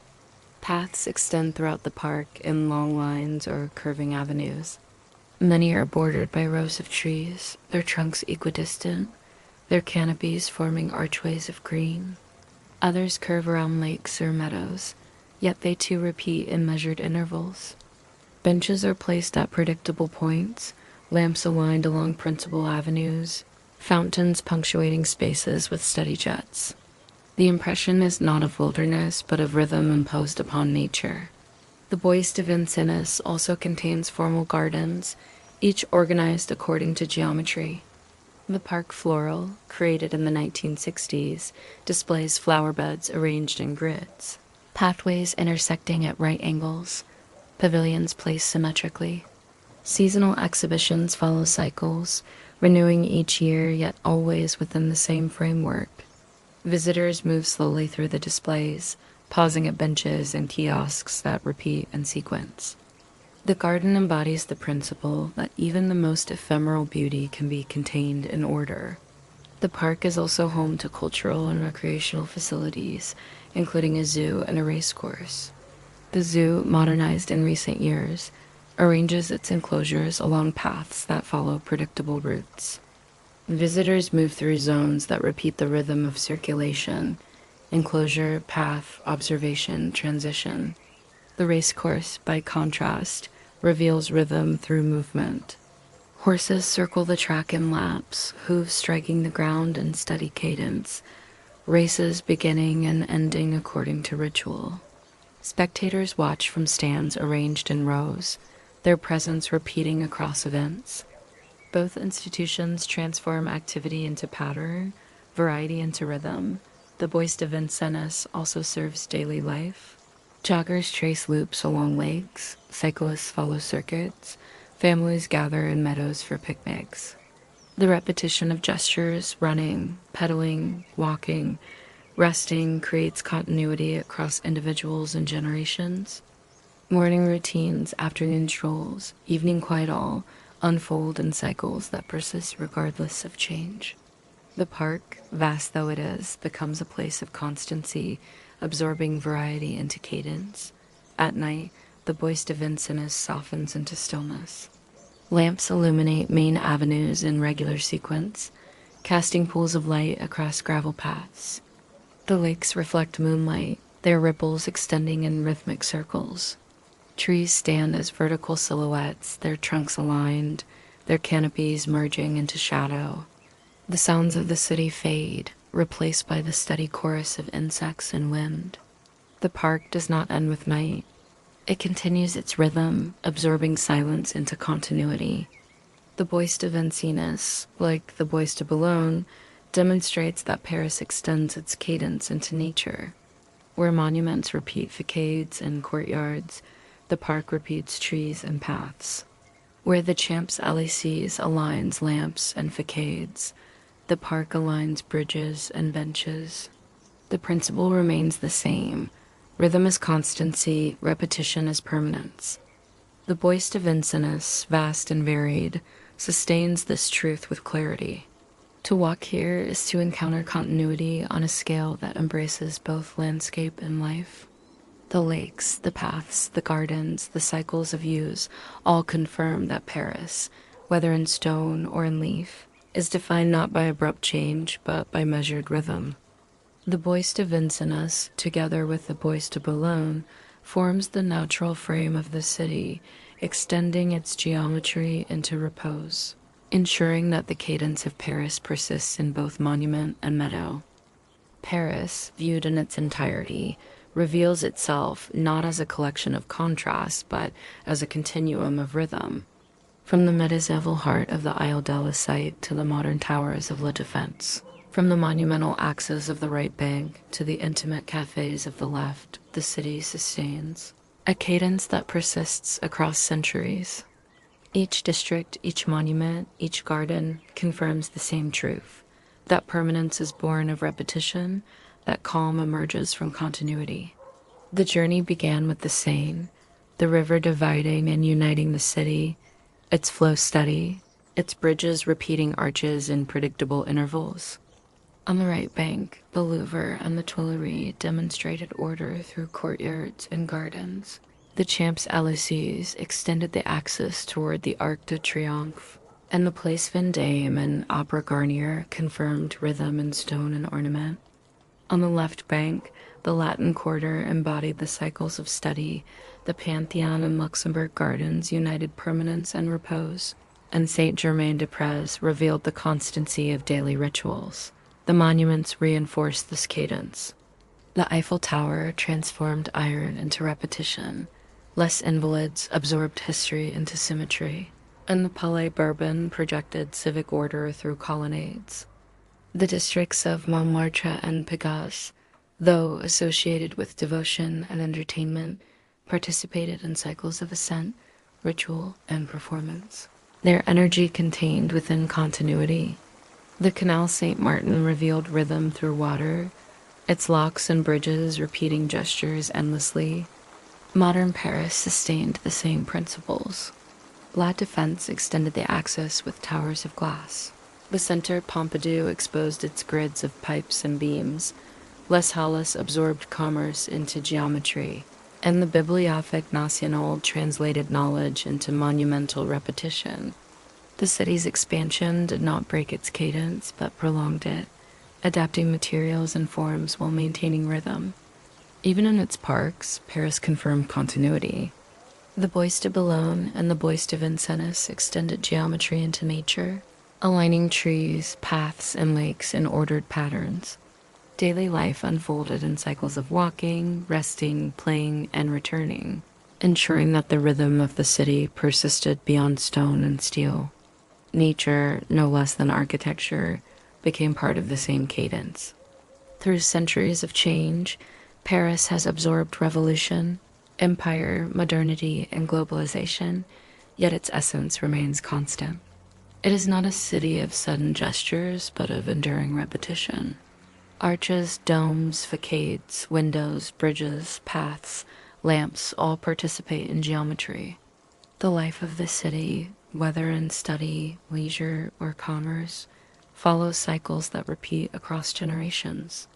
Visitors come and go, residents live and depart, yet the rhythm persists, indifferent to individuals, continuous in time. To walk through Paris is to surrender to this cadence. The city does not demand haste, it invites alignment. Each step, each sight, each pause confirms continuity. Paris soothes by absorbing variety into order, by transforming noise into rhythm, by turning history into permanence. Whether in the glow of lamps along the Seine, the repetition of chairs in a garden, the symmetry of facades on a boulevard, or the ripples of water in a canal, the city whispers the same truth. Constancy endures. Paris, the city of light, is also the city of rhythm. Its illumination is steady, its forms aligned, its cycles unbroken. To end this journey is not to leave the city, but to recognize that its cadence continues without us. Paris persists, repeating itself endlessly, transforming centuries into silence, monuments into lullabies, streets into measures of calm. You have walked far, not in distance. In rhythm, the city has unfolded and refolded without resistance. Paris has revealed nothing, and in doing so has shown everything. There is no more to see, and yet you continue, not forward, not toward anything, only through. You follow a street, it has no name. You no longer notice the lamps, you no longer notice the facades. You are not lost, you are not found. You cross a bridge, you have crossed many. This one arches the same as the others. The river beneath murmurs, unchanged. Its reflections scatter into fragments. You look, then you stop looking. You pass a square, it is empty. The benches are aligned. The lamps glow softly. The air is still. You pass a cafe. The chairs are stacked. The tables wait. The silence holds. The city narrows, then widens, then narrows again. You do not react. You simply move. The dome you once noticed now blurs. The tower fades into shadow. The clock does not strike. You do not feel the ground. You do not feel your steps. Your body walks, your thoughts drift. You find a bench, not to rest, to stop. You sit, you close your eyes. The sound recedes, the river fades, a car in the distance, a voice you do not follow. You inhale, you exhale, the rhythm remains. You do not sleep, but you are no longer awake. You do not think of tomorrow. You do not remember yesterday. You let go of Paris, and Paris lets go of you. The lamps dissolve. The river is still. The bridges fade. The facades blur. Your breath slows. Your eyes remain closed. The city no longer holds you. You are floating now, not in water, not in air, in stillness. The stillness that follows everything. The stillness that asks for nothing. The stillness that welcomes you. You do not walk anymore. You drift. You do not listen. You rest. There are no more steps. There is no more stone. There is only dark. There's only breath, and beyond breath, silence. Sleep well, traveler. Sleep well.